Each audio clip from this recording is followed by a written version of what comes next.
Over 20 years ago, Alex Jones created the media platform called InfoWars, and in the decades since, it's grown into a truly remarkable institution with over 200 radio affiliates, tens of millions of unique website visitors monthly, and a 24/7 live news TV channel broadcasting from state-of-the-art studios in Austin, Texas. InfoWars has become the most trusted independent news source in the country, dedicated to delivering breaking news, live coverage of special events, and exclusive reports you won't find anywhere else. While the old guard media struggles to maintain supremacy in a landscape rocked by innovation and technology, InfoWars has been at the forefront of the information revolution. From 8 million radio listeners, over 2 million YouTube subscribers, or the billions of views of our online content, InfoWars proves dominant in every facet of media we enter. For the hardest-hitting reports, uncompromising analysis, for high-profile interviews and bombshell revelations, accept no substitutes. Demand truth. Demand InfoWars. InfoWars. Tomorrow's news today. If you want a glimpse into what the left hopes to bring to the United States, look no further than communist China, where political dissidents are now being arrested and interrogated for what they put on Twitter. Sounds familiar, right? Over the past few years, the tolerant left has become increasingly intolerant of speech they disagree with. Calls to ban what they deem to be hate speech have only been intensified, and social media websites' terms of agreement have become that of a Soviet concentration camp. Don't believe me? Just ask voices like Alex Jones, Milo Yiannopoulos, or Laura Loomer, who have all been banned from various social media platforms for standing up to the Washington establishment. To the left, censoring right-wing voices on social media isn't far enough. They seek the demise and total eradication of the First Amendment. I think it's like super important here to carve out a section for hate speech, which naturally shouldn't be allowed. Their end goal is for Twitter's terms of services to become the law here in this country. In China, this is quite literally the case. Ironically, using Twitter in China will put your entire life at risk. There he is! According to the New York Times, one man spent 15 days in a detention center. The police threatened another's family, and a third was chained to a chair for 8 hours of interrogation. Their offense? Posting on Twitter. The New York Times article goes on to say, the Chinese government has increasingly demanded that both Google and Facebook take down content that officials object to, even though both companies' sites are inaccessible in China. They then cite one example where a user had his Facebook and Twitter account suspended after criticizing the Chinese government, suggesting that the tech giants are complicit in silencing dissent to the communist regime. Girl, I lose myself up in those eyes. Despite the social media platform being banned, there are an estimated 3.2 million Twitter users in China.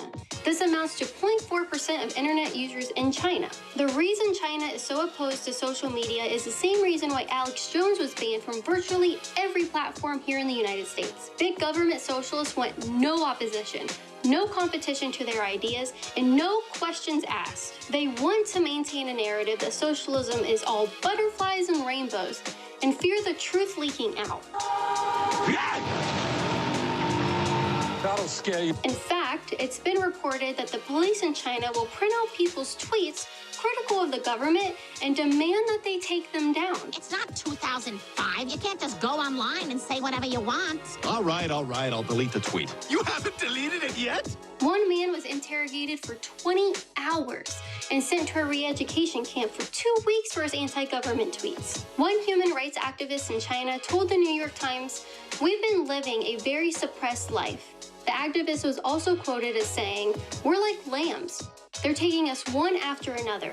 We have no ability to fight back." I hope this is a wake-up call to all right-wingers that this is what we're up against in the United States. There is no doubt that these are the policies the left hopes to implement. They hate free speech, they hate alternative viewpoints, and they seek punishment for those who won't submit to their left-wing programming. Orange man bad. Orange man.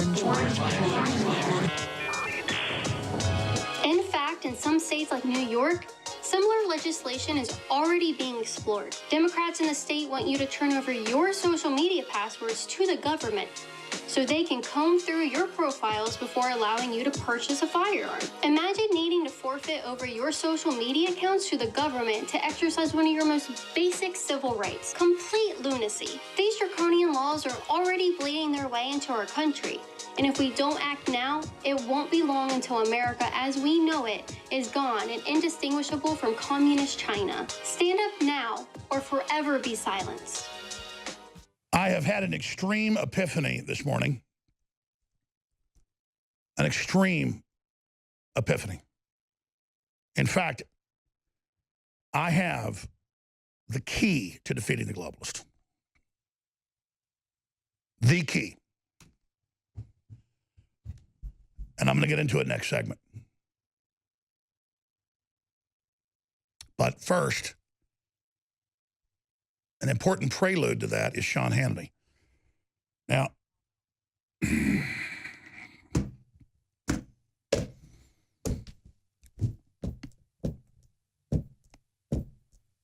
a key to that is a prelude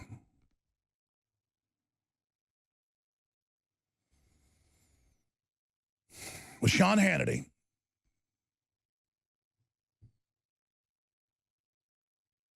talking about the fact that this country is under an active coup against the president. Now, you have to understand that Sean Hannity is being told he's going to be fired. And he said, fine, fire me. I don't have that from Sean Hannity. I have it from people that have been in the room repeatedly. And I'm going to leave it at that. So that's how close this country is, not even having Sean Hannity on air, for telling the truth. Because what you're about to hear him say, his monologues posted at Infowars.com, is the truth. That's how dire the straits are, ladies and gentlemen. All right, here's the report. We now know top people within the FBI filled with hatred and, frankly, anti-Trump rage have put aside all values and their blatant political bias. Were seeking redemption for the firing of James Comey. They actually plotted to destroy your duly elected president, and this goes way beyond what we already knew up until this point. Now, according to this report, Friday, New York Times, as usual, anonymous sources, 2 days after Comey was unceremoniously terminated, several top FBI officials actually questioned whether or not President Trump was working directly for Russia. Now, they did this without a single shred of evidence, zero probable cause, zero proof of any collusion. It was a witch hunt. The president's been right from day one. They opened an investigation into whether or not Russia directed the president to fire their beloved Trump hater, James Comey. Now, this despite Comey's testimony that there was no evidence of collusion. For 9 months, they had been looking into this, and that Trump was not the target of his investigation. Remember, even Comey, the Trump hater that he is, admitted that the president could fire him for any reason. Nobody in the media seems to want to tell you that. Now, Congressman John Ratcliffe told our own Catherine Herridge, quote, in May of 2017, political bias infected senior FBI leadership, and emotion, not evidence, drove their decision-making.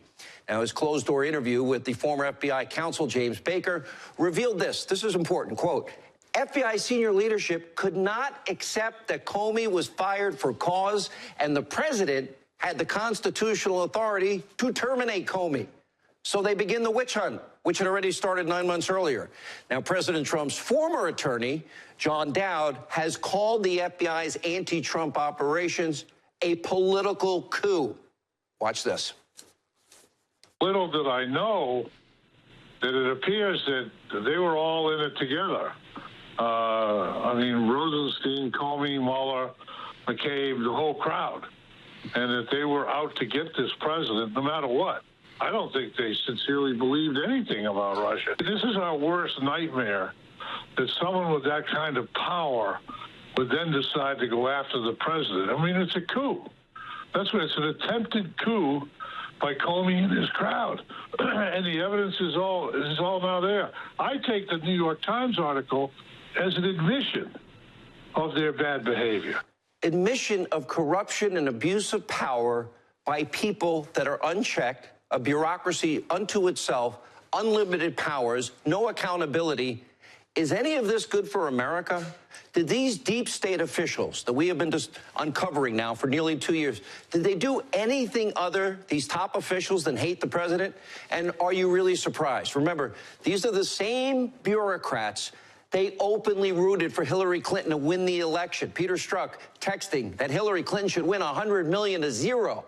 And of course said all those horrible things about the president. The same officials who wrote an exoneration in May of 2016, months before actually interviewing Hillary and 16 other witnesses in July, before they exonerated her. It was already written, the exoneration, before the investigation. The same people that yawned, we know. It is incontrovertible. Hillary Clinton obstructed justice. She destroyed, subpoenaed emails, 33,000 of them, washed her hard drive with bleach bit, smashing smartphones and iPhones with a hammer and taking away SIM cards. The same people who looked the other way when Hillary and the DNC funneled money through Perkins Coie, a law firm, a campaign finance violation, to hire an research firm to hire, Christopher Steele, a foreign national, to give us Russian lies. The same bureaucrats who all but applauded when Clinton's funneled cash used to hire Christopher Steele. Why? To produce a dossier that we now know were full of lies, misinformation, propaganda about President Trump, which we now know today are debunked. The same people who helped disseminate those Russian lies that she paid for to you, the American people, and throughout the highest levels of our government, doing that before an election. So-called trusted officials who used the dossier to defraud a FISA court multiple times to spy on a Trump campaign associate. By the way, fraud before the court. The same people who used that dossier to open up an investigation into Trump. This all has happened. And yeah, a baseless investigation into a president being controlled by Russia is now just par for the course. And the hysteria of the media is even worse. Remember, this was 9 months after they already been investigating so-called collusion. And by 9 months period of time, Lisa Page, Peter Strzok, James Comey, Andrew McCabe, all hate Trump, all said they had nothing. Former Clinton pollster Mark Penn, who recently wrote an op-ed, he points out the blatant unequal justice under the law. Quote, somehow every clear security breach in the Clinton camp was no big deal, while every fourth-hand contact with someone who could possibly be linked to Russia was evidence that Donald Trump was secretly serving as a Russian agent. Now a former assistant director of intelligence at the FBI is rightly calling out his old colleagues for this massive abuse of power. Take a look. Are we criminalizing, or are we exercising the authorities, the legitimate authorities of the FBI, to investigate policy differences, to investigate foreign policy stances by an administration? Well, that's not the role of the FBI. No, it's not. And despite everything we just showed you, the special counsel investigation rolls on. They're not looking into Hillary Clinton, her phony Russian dossier that she paid for. Their focus is singularly on President Trump and everyone around him. However, tonight, at least one so-called journalist from the hate Trump media is trying to play down expectations. Well, people are hyping up every second, every minute, every hour of every day about Trump and Russia and about the Mueller report. Take a look. What I am getting is that this is all building up to the Mueller report and raising expectations of a bombshell report. And there have been expectations that have been building, of course, for over a year on this. But people who are closest to what Mueller has been doing, who have interacted with the special counsel, caution me that this report is almost certain to be anticlimactic. Anticlimactic. Honestly, I don't trust what you just heard. Given the overwhelming partisan makeup of Mueller's team and their behavior throughout this process, consisting of high-powered Democratic donors and attorneys, mark my words, they have and will continue to destroy the presidency of Donald Trump. They've been doing it now for 2 years. And he goes on to say he believes they're going to have a fake bombshell. This is a criminal coup of rogue government. This is really happening. This is a rogue, power unto itself, criminals that covered up for the Clintons and are on the Russian payroll. That's why they're so scared. Mueller, all of them, are literal Russian agents. Ladies and gentlemen, I am your host, Alex Jones. And we are here on the verge of really trying to choose what our future destiny is going to be. That's obviously an understatement. So earlier I said that I've had an epiphany. Now, you could take all that knowledge in that epiphany and realize that an epiphany is a lot of things you already knew, but when all the different pieces come together and you know you're right from past experience with previous epiphanies you've had, you know you have lightning in a bottle, you know you have Promethean fire, you know you have the way to defeat the enemy. I have been so focused on trying to defeat the globalist that I even dream at night now, basically every night, where I am working and studying and researching. And it's real video clips, real history, real analysis, and having the pieces come together. Now, obviously, something like that is hard to articulate because you'll only get pieces of it and not the real nuance. It's like trying to describe the Grand Canyon to somebody that's never been there in person. You've seen photos, it looks big, it looks interesting, but when you stand there and you're looking 10 miles across to the other side and an eagle flies by and there's crisp wind, cold wind in your face and snow falling, it's totally different. The real thing versus photos. Well, it's the same thing here, but let me try to quantify this as best I can. The epiphany came, and this is a doorway into the crystallization. When I was up here at about 11 o'clock at night with Rob Dew and Zimmerman and Daria and others, and I was going to shoot a response to Roku banning us. And I was reading over all the news. I had about a dozen articles or 15 articles or so. And I pulled back and I had the epiphany or the beginning of it. And I said, let's just go home. Because they're not going to even pick up what I say anyways. And just be calm about it and really get the gist of what is the story. It's not that I got taken off the 100th and something platform. It's not that it's a beta test to take everybody else down. That was important. But it was reading what the Democrats and what the lawyers said feverishly, breathlessly, in the Washington Post and the New York Times and everywhere, all in lockstep, speaking for the families. And when the families go on radio and TV, they say it too. The exact same words, exact same order. It was that I knew I questioned Sandy Hook from a place of historically understanding things can be staged, and I have a right to do that. But it was the way that they then built it up into a straw man and built it up into this typecast identity of who I was. It was a very small part of what we ever covered. I didn't originate it. Questioning it. I looked at both sides throughout the years. Within a few years after it, this is like 8 years ago, I said, I'm sick of people talking about this. This is not who I am. I know mass shootings happen because they were already trying to make it my identity and say that I just said it to be mean or to get attention. You say stuff like that, you get taken off the air. You don't get rich from it, saying 9/11's an inside job. I lost almost all my radio stations in 2001. I was exploding then. Absolutely like wildfire. Over 120-something stations, 130 stations. Might even hit like 150. And I went down to 30-something stations within 2 months.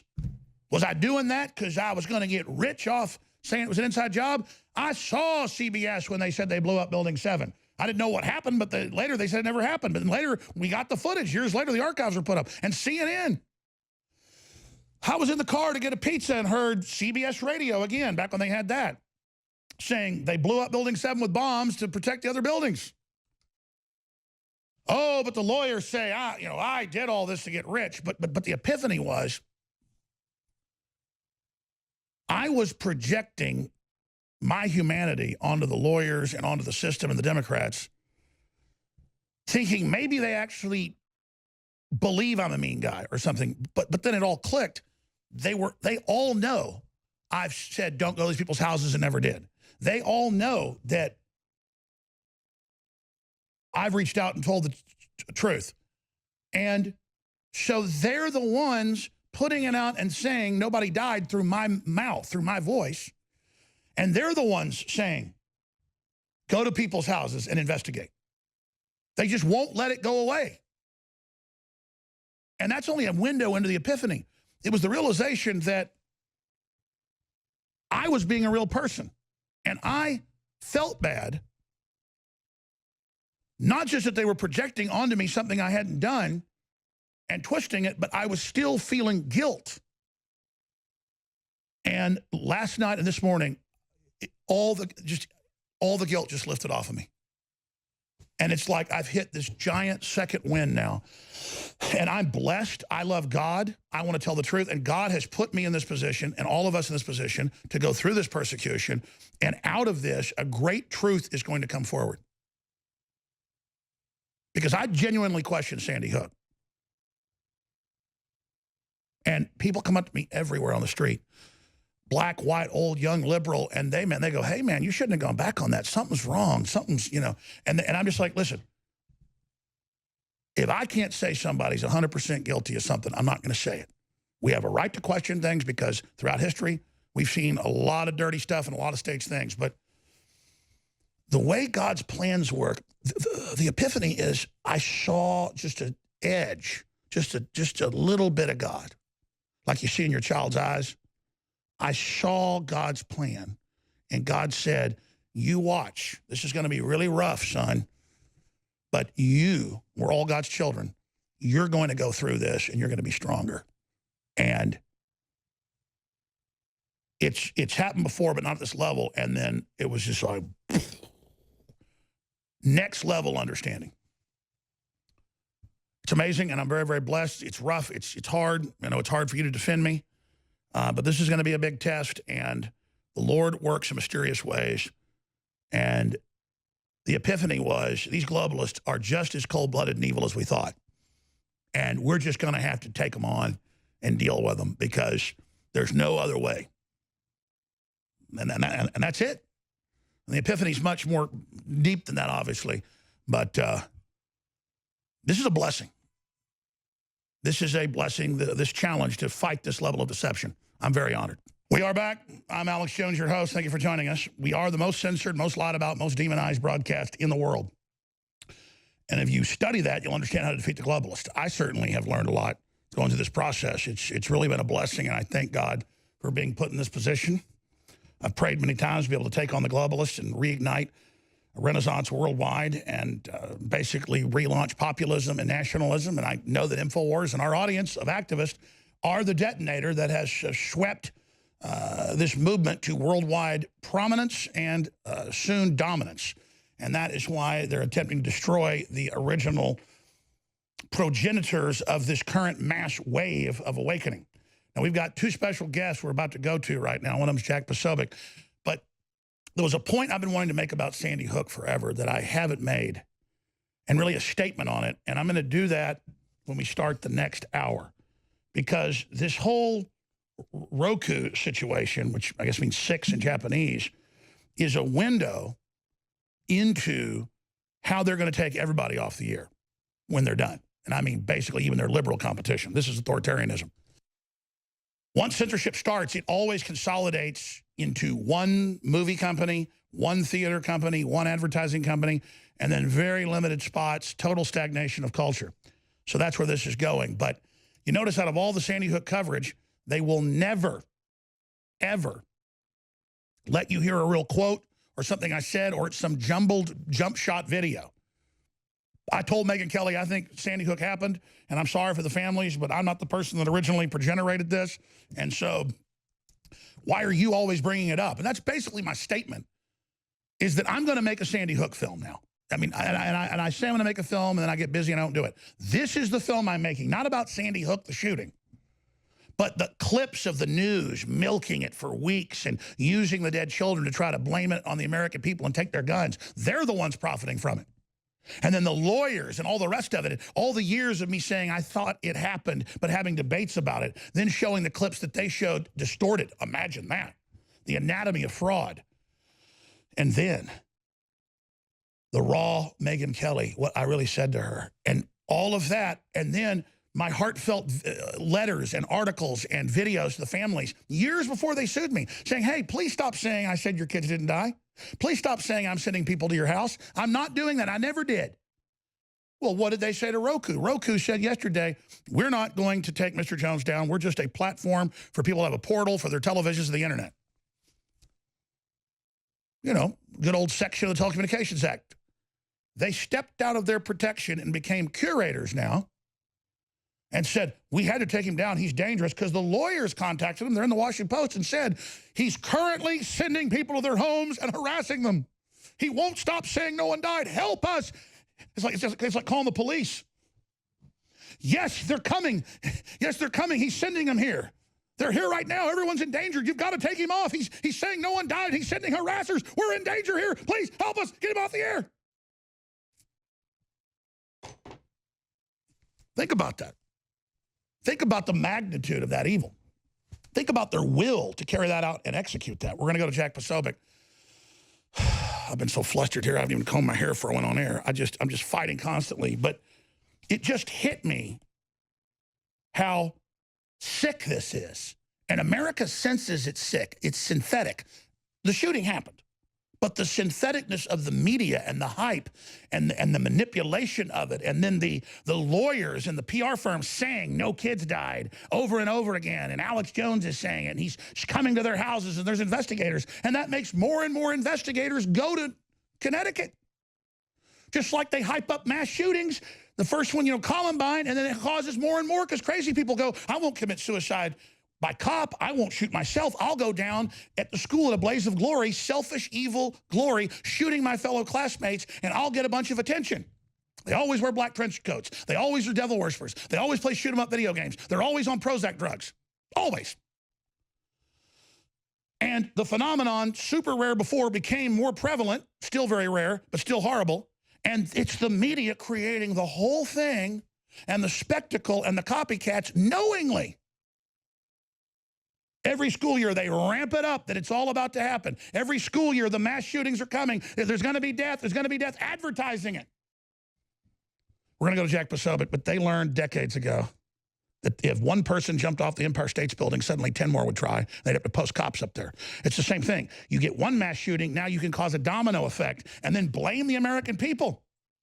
And the American people are sick of being blamed for things they didn't do, so they start instinctively going, didn't happen. You know what? You're saying I did it? Didn't happen because I didn't kill the children, so it's a subconscious thing. Didn't happen because I didn't do it. And I just feel really good about the truth and who I am and not what they've said. But this is dangerous, and what Roku did is dangerous because these lawyers have gone too far. They're in the news saying he's currently sending people to harass. He won't stop. Help us, help us. It's creating a mass hysteria. Jack Posobiec, patriot, great American. He's on the One American News Network that is just as good as Fox or better. I am so proud of the work they're doing. And I had this idea to call him today, but he's always too busy to come on. But then it hit me. They have cloud TV that's just as good or better than Roku and isn't censoring us. But I thought, I don't want to draw attention to that. They'll probably kick me off that. But I said, whatever. But then they obviously have contacted us. So we're going to talk about that now for this segment, a little bit of the next. We'll push our next guest back. He's going to be on as well. He was involved with the folks that made the new free app that wasn't even our page. It was I let fans do it. That's what got taken down yesterday. Our 6-year-old Roku got taken down as well. So this is them deciding what you can see. Jack, thanks for holding while I've been ranting. I'm pretty wound up here. But what do you make of this whole situation?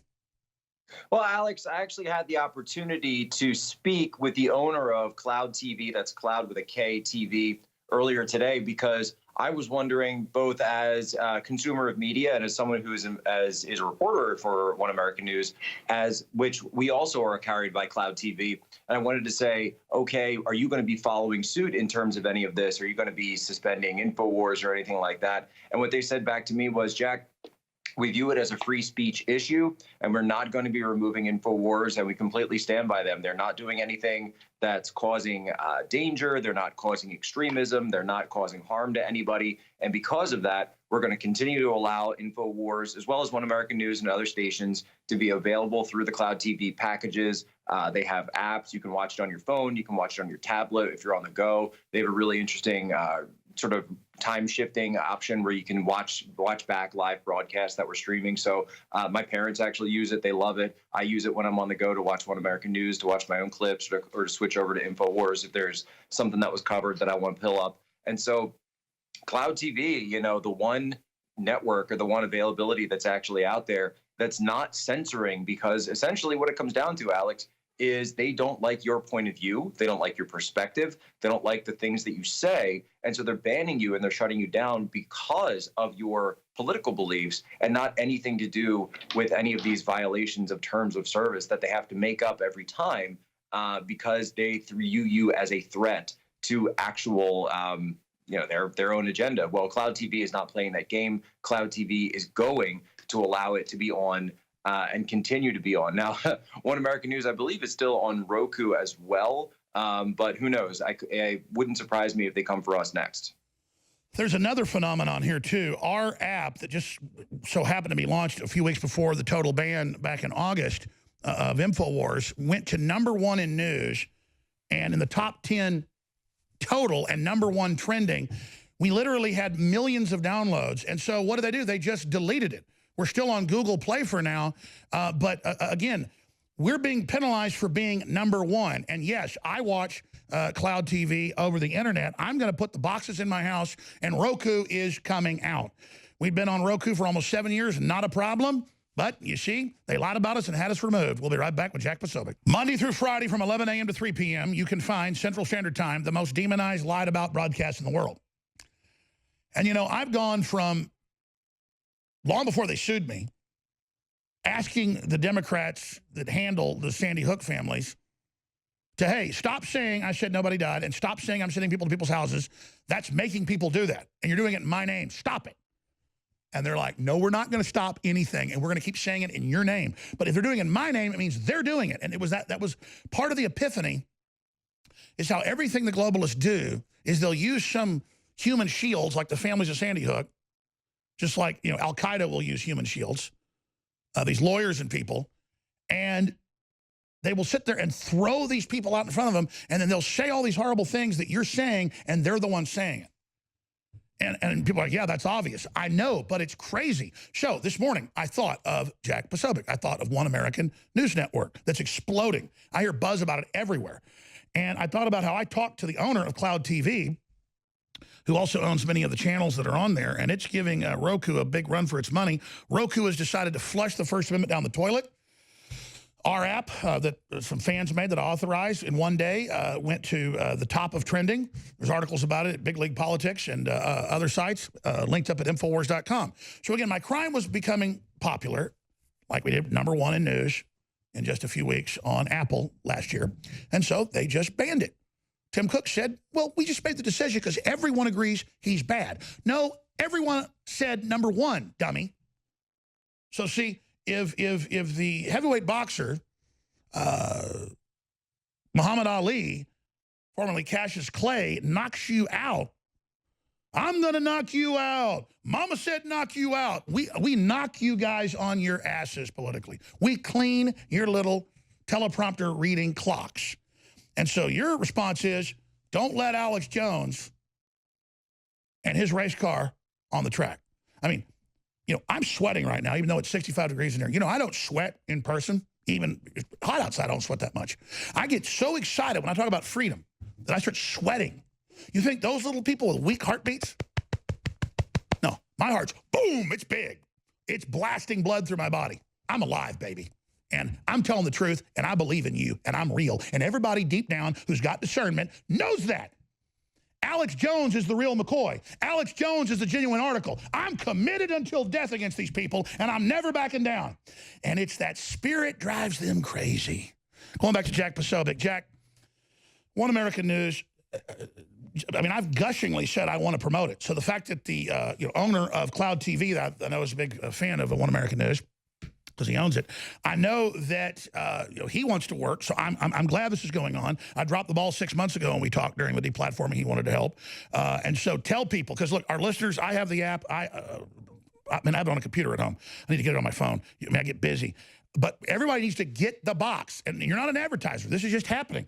So how do people get it? They go to Cloud TV with a K, KLOWD, and you get the Cloud TV box. And it is amazing. And I want to see this absolutely dominate the libtards over there at their little purple, whatever it's called, Roku. So I've been ranting. You've got the floor in the next 7 minutes. Tell us what else you think is going to come out of all this. Well, Alex, that's right. And just looking at the website, there's a couple of different versions of the box that are available for people. You can get a box that has Wi-Fi set up, so you can hook it up wirelessly to your TV. There's also a box that hooks up directly, and it's got there's two versions, right? There's the one that hooks up directly, and then there's the other one that actually has a DVR support. So that DVR one, you can record whatever you want. You can watch your local channels for free. You can basically pull up everything that you want. You can run your Hulu through there, your Amazon Prime, your Netflix. So in addition to, you're getting One American News, you're getting InfoWars. So you've got it all in one place. And I think it's like over 80 channels for like $10 a month, way, way cheaper than anybody else is offering out there. And it's the stuff that you want and not the stuff that you don't, right? So it's easy. And more, as the censorship continues and as the big tech Silicon Valley censorship, I mean, we talked about the Democrats going down to Puerto Rico recently. I reported that big tech was a big funder of that trip of the Democrats down in Puerto Rico, because they're huge funders to that block PAC, the super PAC that was able to sponsor that trip. Facebook was down there. Their lobbyists were down there. A lot of Silicon Valley was down there talking to Democrats who are now controlling the House. And you know that that's exactly what they want. You know that they want people who have alternate opinions, who have other sources of information out there, to be censored. And they're working hand and glove with the Democrat Party, the new majority in the House. They're going right to Silicon Valley and saying, what do you want? What is your wish? You know, you're sponsoring our beautiful trip to Puerto Rico. Whatever we can do for you, we'll let you do it, and give you the legal cover that you need. The lack of regulation, the lack of oversight that we should be getting from any communications platform in Washington, D.C., they're giving them a free run because they're all bought and sold by Silicon Valley. And I know I'm focusing on the Democrats, but there's plenty of Republicans and independents that are involved in that as well. And you're an expert on China. You've also, in naval intelligence, you lived in China and done a lot of important work that you obviously can't get into. But Silicon Valley is dominated by Chinese money. Hollywood is 90% now Chinese. That's Wall Street Journal 6-7 years after I first said it. When I first said China runs Hollywood, people said, you're nuts. No, they now own it. 6 of the 8 big production houses, Trump blocked them buying American Bandstand, which sounds like it's not big. It's a huge production house. So this is a war. So it's not just Apple and Google moving to China, helping censor. They're doing it here. They're bringing Chinese-style net censorship here. And I know that Google is buying the average House member for about $10,000 a year, $20,000, for the 2 years they're in. Even senior committee heads are only getting about $40,000 every. Not even that much money. That's the joke of it all, right? Our politicians are being bought and sold for not even really all that much money. $25,000, I think, with Jerry Nadler. Just a couple thousand here, a couple thousand there, and it's enough. It's enough for them to do their bidding, to push their agenda. And so this is the big national security issue. Let me ask you that then. This is a national security issue. Hardcore Soviet-style censorship, Chi-Com-backed, walking in, taking over Congress. This is an emergency. What is the president? We're going to talk about foreign influence, right? They talk about foreign influence when it's fake in terms of Trump and Russia, but they never want to talk about the actual foreign influence of China. They never want to talk about the influence of Qatar, all the money that's floating around in Washington, D.C., the Chinese money floating around in Hollywood, Silicon Valley, that then trickles down to Washington, D.C. They don't want to talk about that at all. They want you focused on Russia, which has an economy the size of less than New York City, right? They want you wrapped in some sort of like Tom Clancy fantasy novel when they're not looking at the actual foreign influence that's going on in China. They've got this company Huawei now, which is really an arm of the Chinese state security. Everyone who's using a Huawei phone China's just listening to that. And these phones are getting really big. They're focusing on Europe right now, but Huawei phones are going to come to the United States. And Apple knows this. And that's why Apple is working closely with Huawei, because they don't want to have to fight Huawei in the US market until they have to. But it's going to come, and it's going to come down to it. And eventually, it's going to be interesting to see if Huawei is able to actually beat Apple. But if they are, then we're all going to be hooked up to the Chinese grid. Their state security is going to piggyback directly on their devices. The company was founded by a former general staff officer of the Chinese Army, the People's Liberation Army. It's incredible, and Trump is moving on them on that level, so that's important. Jack Posobiec, please join us again very soon to get into China, to get into what's happening on Capitol Hill. I know you're going to grab some clips from this and put it on a report for One American News Network, but everyone needs to go to Cloud TV. There's also a phone number there. We should get the phone number and give that out for folks so they can get it, plug it in. It's got Wi-Fi. Or it's got plugged right into the box, and it is extremely amazing, way better than Roku, and it's supporting freedom, and it's getting bigger all the time. This is absolutely essential, ladies and gentlemen. Thank you so much, Jack Posobiec. Thanks, Alex. Talk to you soon, man. Now, one door closes, another door opens. I'm not here trying to climb a ladder to see how much money I can make. If I can make money to fight the globalists, then I'll do it if it's moral, but I won't do anything if it's screwing somebody over. Because I want to explain something. The globalists go from super evil to absolutely pure Satanists, child molesters, child killers. That's all coming out in the news. You sign on with them, you're signing on with the act of hurting children, the act of corrupting them. And now they're sick evil's about to come out in the open fully. That's why I've got to be off the air, because it validates everything we've said. So this evil globalist system that hurts children finds some story we've covered to twist and say, I'm hurting children or families of dead children to try to bring us down. Just remember, I get so fired up fighting the globalists that I haven't plugged once this hour. If you want to fund us and keep us operating, we need your support at InfoWarsStore.com. Get some fluoride-free toothpaste, fortified with iodine, colloidal silver. Get some of the other great products like Supermel Vitality selling out, last run because we can't source the wild-crafted herbs anymore. It's amazing. InfoWarsStore.com. We need your support. Thank you for your support. I am in your hands. You are in your hands. They say I'm too Goku for Roku, ladies and gentlemen. I am not a big anime fan. I don't really follow it, but they've put me in a lot of them, so I guess I am a fan now. So that's a weird, archaic, what do you say archaic, just an interesting piece of factoid lore. All right. There's so many angles. There's so many facets to this. The free press, so-called land of the free, home of the brave, papers in Germany, England, the U.S., Canada. Yay, take Alex Jones off. He's evil. He's bad. He's sending people to be mean to children. And then the lawyers use my voice to say things I haven't ever said. And it was kind of I already knew that, but it was like really an awakening that we keep doing videos and sending them letters and responding and saying, stop, stop. And they're like, nope, we're not going to stop. So, okay, well, I'm going to have to do something. Leave it at that. So that's where all this is going. And then you've got Roku saying, we believe the First Amendment. And then hours later, taking down the app. It's like a severed head or something that they're shaking around like, pygmies or folks in Afghanistan playing polo with human heads. We got him. We got him. He spent all the money on this app. And we took him down. I heard about it a few months ago. Hey, there's some veterans and some patriots building a first-class app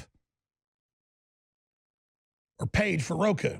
And we were getting over 1 million viewers a week on Roku. So I was like, oh, that's great. Launches one day, goes to #1, and in the trending, and it went to the front page, and it freaked out the left. So they all jump in action, and it made the Sandy Hook lawyers just go into like piranha mode, just feeding frenzy. And they were just like, we're under attack. He's sending people right now. Those are the quotes. Help the children. He's sending them. The parents. God, please, no, God. He's on the air. And I'm like, of course, never said that, and I'm not saying it currently. And they're like, we're sorry. We didn't know he was trying to send people to hurt people. Well, he's down. He's down. That's the real defamation right there. They're like, we want you off the air. And so we're going to keep saying you're doing this currently. And I'm just like, wow, you just crossed the Rubicon. You just crossed the Rubicon in a massive way. Now, he's been with us for the next 30 minutes. And we've got Tom Pappett, who does an amazing job, manages a TV station, and has his own successful show. He's on Twitter at RealGETrump, at RealGETrump. And on Facebook, he is God Emperor Trump Official. So we should have introduced him that way. And I know I'm ranting. I'm going to shut up and let him talk. What do you make of all this? You also write for Big League Politics. You know, Alex, I think what this is a brilliant example of how the left wing marches in lockstep with their allies in the media. You know, I'm convinced we had lots of downloads on the app. The guy who made it talked to me. He said there were thousands of downloads on day one. It was extremely successful with no marketing.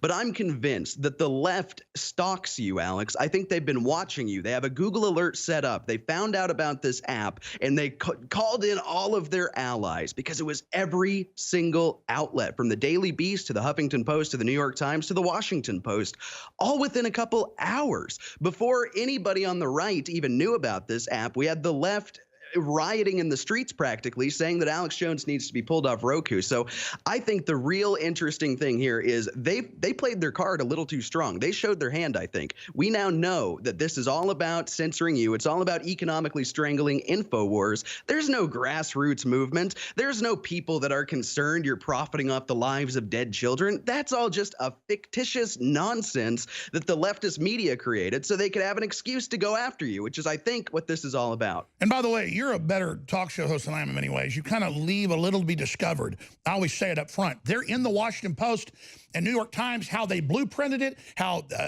Jack Dorsey at CNN quarterbacked it, but then they sent in the Sandy Hook lawyers to say, I was coming after the families right now. You got to get him off us. The wolf's at the door. Call the SWAT team. God, Jones, stop it. No, he's here. Good Lord. Imperial troops under the base. And they're like, we better take him down. Hell. None of it was true, but hey, so what? It might cost money if we don't, right? You got to get Alex gone. Yeah, got to get rid of him. We're now into the second hour of the worldwide broadcast. And, you know, I didn't invent gonzo journalism like Hunter S. Thompson. But you could say Alex Jones is the king of unintentional gonzo journalism. Because any subject, anything we do, instantly the story becomes Alex Jones. Which they've kind of created their own monster, because I can go to any press conference, any public event, and just take it over in minutes, and they don't know what to do. Because we were huge with our awesome audience. God bless them. We wouldn't be here without them, trying to change the world and changing the world. But with the left, they just ignored us. But now they've turned me into Godzilla, Mothra, King Kong, all at once, and I've got to be destroyed. And so a new fan app that we authorized in like a 2-minute meeting.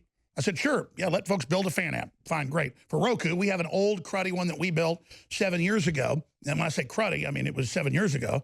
And it had over 1 million views a week, but it just had some of the videos that got fed to it, and it was all broken. Well, this new one started shooting to the top. And so it was on the front page because it was most popular. That's how their algorithm works. And so it was red alert. They don't want to see something in the left that, you know, that's there. And so it went into overdrive, and all this happened. And then the Washington Post says they called in the cavalry. When Roku said, we're not going to ban Jones, he doesn't do anything illegal, we're just a platform, a window to the internet for your television, they called in the Sandy Hook lawyers who said, and I've got the quotes here, that Jones is harassing and sending people to families' homes right now, clear and present danger. You know, the robbers are at the door, basically. Alert, alert, we have an emergency. Never said go to their houses. Never said do any of that. But they keep saying it in my voice, which is extremely actionable. But they can't help it. They can't stop doing it. Because the Democratic Party uses the poor children and the families that have been traumatized, that they've, you know, gotten into their system, in my view, to come after me and to go at me and to say things in my name that they say. So my identity has been stolen by the Democratic Party and the spin machine. Because when Hillary Clinton gave that dark heart speech, and she said, I am to blame, and that Alex Jones is the most horrible person in the world, what did Sink Uger of the Young Turds say? He said, Alex Jones is the worst person in the world for saying George Soros was a Nazi collaborator. He said he was a hero that was captured by the Nazis. I mean, I guess you could say Hitler was captured by the Nazis. So, by that extension. So, that's on 60 Minutes. That's on NPR. That's in magazine interviews. He did it. He said it. Oh, but the Nazi collaborator, he's not bad. Not the media promoting the dead children constantly and demonizing the Second Amendment, getting ratings out of it. Oh, no, I'm the one that profited from it. And I guess they kind of think I must be like them. Because in this latest thing, they're like, show us all the marketing material about Sandy Hook. Oh, you mean how the stations didn't like us saying it was staged and I lost stations? You mean there isn't marketing material? I get a piece of paper about what I think about something and I talk to a camera. There's your marketing around here. That's your marketing department. I come up with the basic designs, the banners and stuff. Probably not the best at it. We have a great crew over there. But let me go to our guest. It's the epiphany that I'm not looking forward to all this, but I think the truth's going to come out in the end because they've overplayed, they've gone so far, and they're using me, once the precedent's set, to take everybody else off. And that's what's so dangerous here. It's like Congressman Steve King. Western civilization is great. We should be proud of it. We should teach it in civics. We should have English be the national language. If you don't have that, you die. That's basic boilerplate stuff you got to have, like bulkheads on submarines. You can't have screen doors, okay? It's like oxygen. You got to have it. They scramble this quote where he says, don't compare nationalism and Western civilization to white supremacy. They're not. And they call that defending, well, they say Trump's dirty for saying nationalism. This is what these people are doing. And you talk to the average liberal leftist, they are mental patients. The only followers of this are a bunch of mental patients whose only power is getting in everybody's face and trying to control the narrative and trying to make us their slaves, trying to turn the reality upside down. And because the globalists are soulless sociopaths, they always try to find a cause or some children or something they can use to make them look good. But in reality, they don't care about the deadly vaccines or the GMOs or the millions killed by radical Islam. They don't care about any of that real stuff. They don't care about the migrant children with all the diseases bringing it into the U.S. into schools. They care about power. Going back to our guest, Tom Pappert, who's awesome, a little wound up today, at Twitter at real G.E. Trump, and of course, God Emperor Trump Official on Facebook. He is awesome. He's also a radio and TV host. I'm going to shut up now for this segment and the next because you made some incredible observations.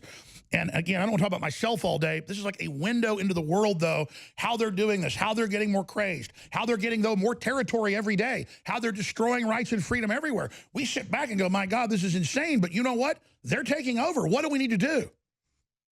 Well, one thing that I want to point out is they're making this about you. They're making you talk about yourself. I honestly doubt, Alex, that you would have ever uttered the word Sandy Hook over the past probably 3 or 4 years had it not been for all these lawsuits, had it not been for all these false quotes that they attribute to you and false actions that they attribute to you. You don't care about dead kids. InfoWars has plenty of ways to make money. I've got 3 of them right here on my desk right now without any dead kids. That's not Alex Jones. That's them. They're the ones dragging them into this over and over and over again, putting the parents through trauma over and over and over again. That is completely the left, nothing to do with InfoWars. Now, as far as some kind of way to get out of this, I think I spoke to the creator of the app last night, interviewed him on my show, and I think he's right when he says 2 different approaches. One, we need to get distributed. The blockchain is great. We need to start, if we're not going to be totally active on these new social media networks, maybe we just form a presence on there and pop in every so often.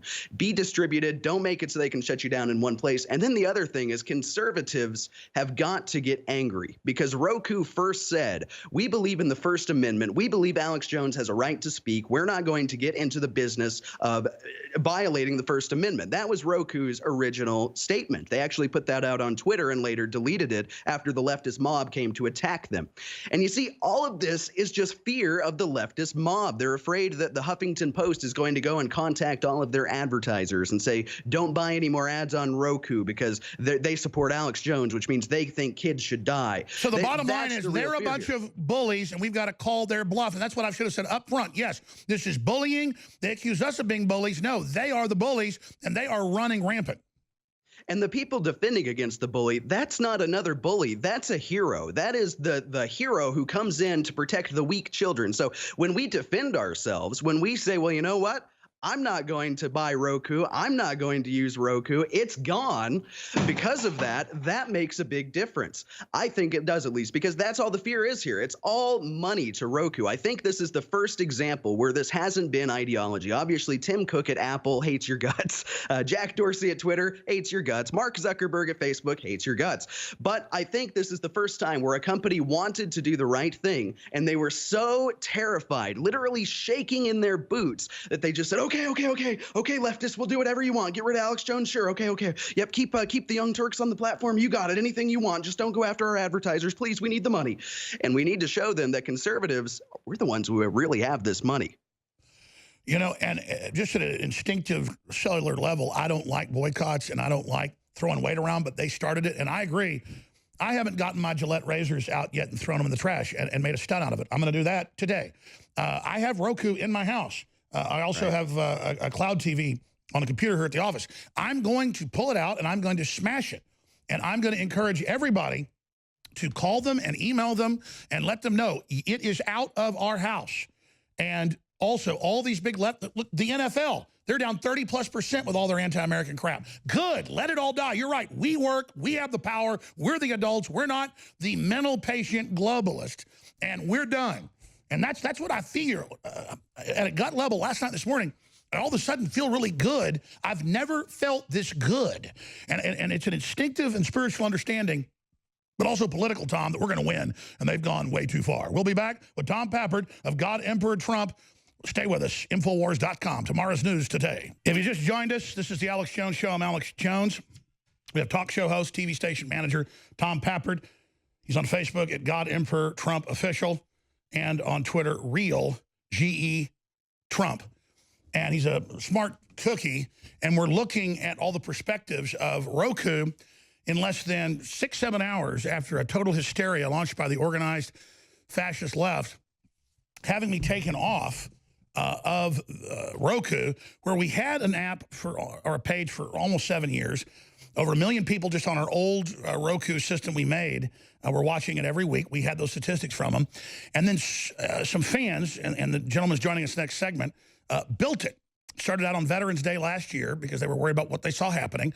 Built a first-class app. It shot to the front page because the algorithm showed that it was going towards the top, and we've had other apps go to #1 in news, like Apple, and then they banned that. We're still on Google Play for now. It's really important to go there to Infowars.com/show or Infowars.com/app and get those, because for now, when they took our app off Apple, it's still there if you got it via Apple. And it'll be the same thing if they do that via Google Play, which we know is getting targeted by the globalists as well. They are lobbying heavily to have that taken. But if you have it on your phone or on your computer, then you at least still have it. So Infowars.com/show. And I know a lot of you already have it. Tell others, hey, find out what's so verboten. Go get this information for yourself. This is incredibly important. And again, I know I lobby and push the listeners to help us and spread the word. You're the real power of this operation. Without you, it's over. But they are working around the clock to take us off the air. And the reason I love getting Tom on, we got to get him on more often, is he crystallized it all right up front. The whole theme of this broadcast should have been, from the beginning, not just how they're saying things in my name I didn't say. They're the ones actually saying the stuff they say is hurtful and horrible. That's big, but not as big as these bullies are out of control. They're running around in organized brigades trying to silence everyone. They're clear and present authoritarians, and conservatives need to boycott Gillette, saying men having hair is evil, but that men are bad, literally. We need to boycott all of these people, the NFL, the NBA, all these anti-American groups, ladies and gentlemen, and let them know. Not just give them a political bloody nose, but politically end them. They're trying to end us. They started the fight. Withdraw your money from these stinking bastards now. Roku, absolute crap. Everyone needs to remove it. But any of these big outfits, and let me tell you, if you want to kill the cable companies and the pedophile-obsessed things out there, like the whole situation with Netflix, you must get the digital antennas, hundreds of channels in big cities, dozens and dozens in small towns, sub-channels. When I moved once and didn't have cable and stuff hooked up, I went and bought, I'm not just saying this because Tom manages a TV station we just happen to be on, in was it Kansas? It's that this is so critical that this was like 3 years ago. I was like, my God, there's hundreds of channels in Austin, all the old reruns, 9 channels of PBS, all the old Frontlines, all the old documentaries, all the old World War II movies, all the old John Wayne movies, all the Clint Eastwood movies, Bonanza, Rawhide, hilarious Mexican TV, 20 channels of that. I mean, I'm watching the Mexican film stars. How could you quit looking? The female stars, the best looking women out there. And you're sitting there looking at all of this, and it's just completely insane. And meanwhile, it's free. It's free. And that's the revolution I've wanted to get on local, low-powered TV stations, digital channels, big stations, you name it, which we've gotten on a lot of them, is that people can learn that that's how they do it and pay zero to the dirtbag Hollywood scum. I want to destroy Netflix and all these outfits, ladies and gentlemen, and you do it by getting shows like this on local TV. I know, Tom, you got to get back to work, and I've been running over you. I'm so hyped up today. I apologize. Tom, continue on with us. Alex, I'm happy to stay as long as you want me. Thanks for having me on the show. I want to say one thing about local low-power TV. Like you said, all you need is an antenna. The average little tiny city, I live in Wichita, Kansas, like 300,000 people living here. That's all. We have 80 channels you can get with an antenna. It's absolutely insane. And one of them, of course, is InfoWars TV, a 24/7 live TV network. Starts with David Knight in the morning, you in the midday, Owen Schroyer. It's, of course, got the weekend programming as well with Mike Adams. And it is possibly the most watched TV channel in this city at this point. I mean, I say that without a modicum of irony in me, because people are finding out about it. They're finding out that nobody's going to take it down unless there's some kind of grassroots campaign to boycott the TV station, and then they get scared. But we have something called the FCC that's going to protect you here. There's nobody like Tim Cook who's going to say, all right, no more Alex on this TV channel. Doesn't work that way. The government comes in, the government actually does its job and protects the freedom of speech on the public airwaves, which I think is why it's so crucial. Because just today, this morning, we wake up and we see now there's another article saying that you need to be banned from Facebook again. Nobody even knew you had anything left on Facebook. I know you've got the News Wars page. Paul Joseph Watson has some pages on there. And then, of course, there's a fan-made one that they attribute to you. And those are fan pages, too. I mean, sometimes I guess the social network guys send people links and things out on a list. But, yes, they're hunting it down like if I even have a voice or if I even have a chance to respond on Facebook to lies that they're saying about me, I've got to be taken down. Right. The next step is going to be ban anybody who talks about Alex Jones, which I think is already happening in the algorithm. Anytime we write an article about you, Alex, if we put your face in it, the reach goes very far lower than what we expected. It's a viral-looking article. It's got Alex Jones in the headline. It should be everybody's favorite article of the day. I honestly believe if your face is in it, if your full name, Alex Jones, is in it, they're going to do what they can to take it back. So that's the next step. Anybody who even talks about Alex Jones, you're going to get a Snopes.com article underneath their comment saying, did you know this comment is fake news? Alex Jones hates kids. That's where we're heading with all this stuff. We have to ban anybody who even wants to defend you. And I think, again, the solution is to get away from these people. Maybe we just don't spend so much time on Facebook. Maybe instead of watching it on a Roku device, we get an antenna and watch you on channel 5.4 in Wichita, Kansas. There are lots of other ways we can fight these people economically. And the next thing I think we need to do is say, well, who's advertising on Roku? Who are they worried about losing? Well, maybe some of those people are companies that have conservative leanings. Maybe we need to start contacting them and say, hey, did you know that you're spending money with a company that is firmly anti-First Amendment? Can you defend that for me, please? Can you defend why your company supports demolishing the First Amendment? I don't know how these people will answer, and I think if enough conservatives demand an answer, they're going to be in trouble. Tom Peppert, you're absolutely right. And there's something really sexy about the government and Tim Cook and the media not knowing what you're watching and listening to. Sure, it's fun to click it and pause it and have it when you want it with all this digital stuff, but there's something so much fun about the antenna hooked into the TV, and then it's like whatever's on, you go around looking, and it's like it's more fun. And it's just, and I'm telling you, that's the answer. To the point, folks, I think I'm going to buy digital TV antennas in mass and just sell them at cost to listeners at InfoWarsStore.com to just really hype that revolution of getting back to where you see the information, it doesn't see you. Ever think of that? You watch TV, it doesn't watch you. We'll be right back. Stay with us. All right, we have got a full house here. We have Tom Peppert riding shotgun with us. He is a manager at one of the great TV stations we're on that is one of the highest rated, if not the most watched channel in Wichita that we're on 24 hours a day, InfoWars TV, that was on Roku, now off. And then we've also got John of OTP, InfoWars Roku app developer, who were listeners. They contacted Zimmerman, if memory serves, a few months ago and said, hey, these developers are really good developers. They want to build this for free. Can they have the authorization? I said, absolutely.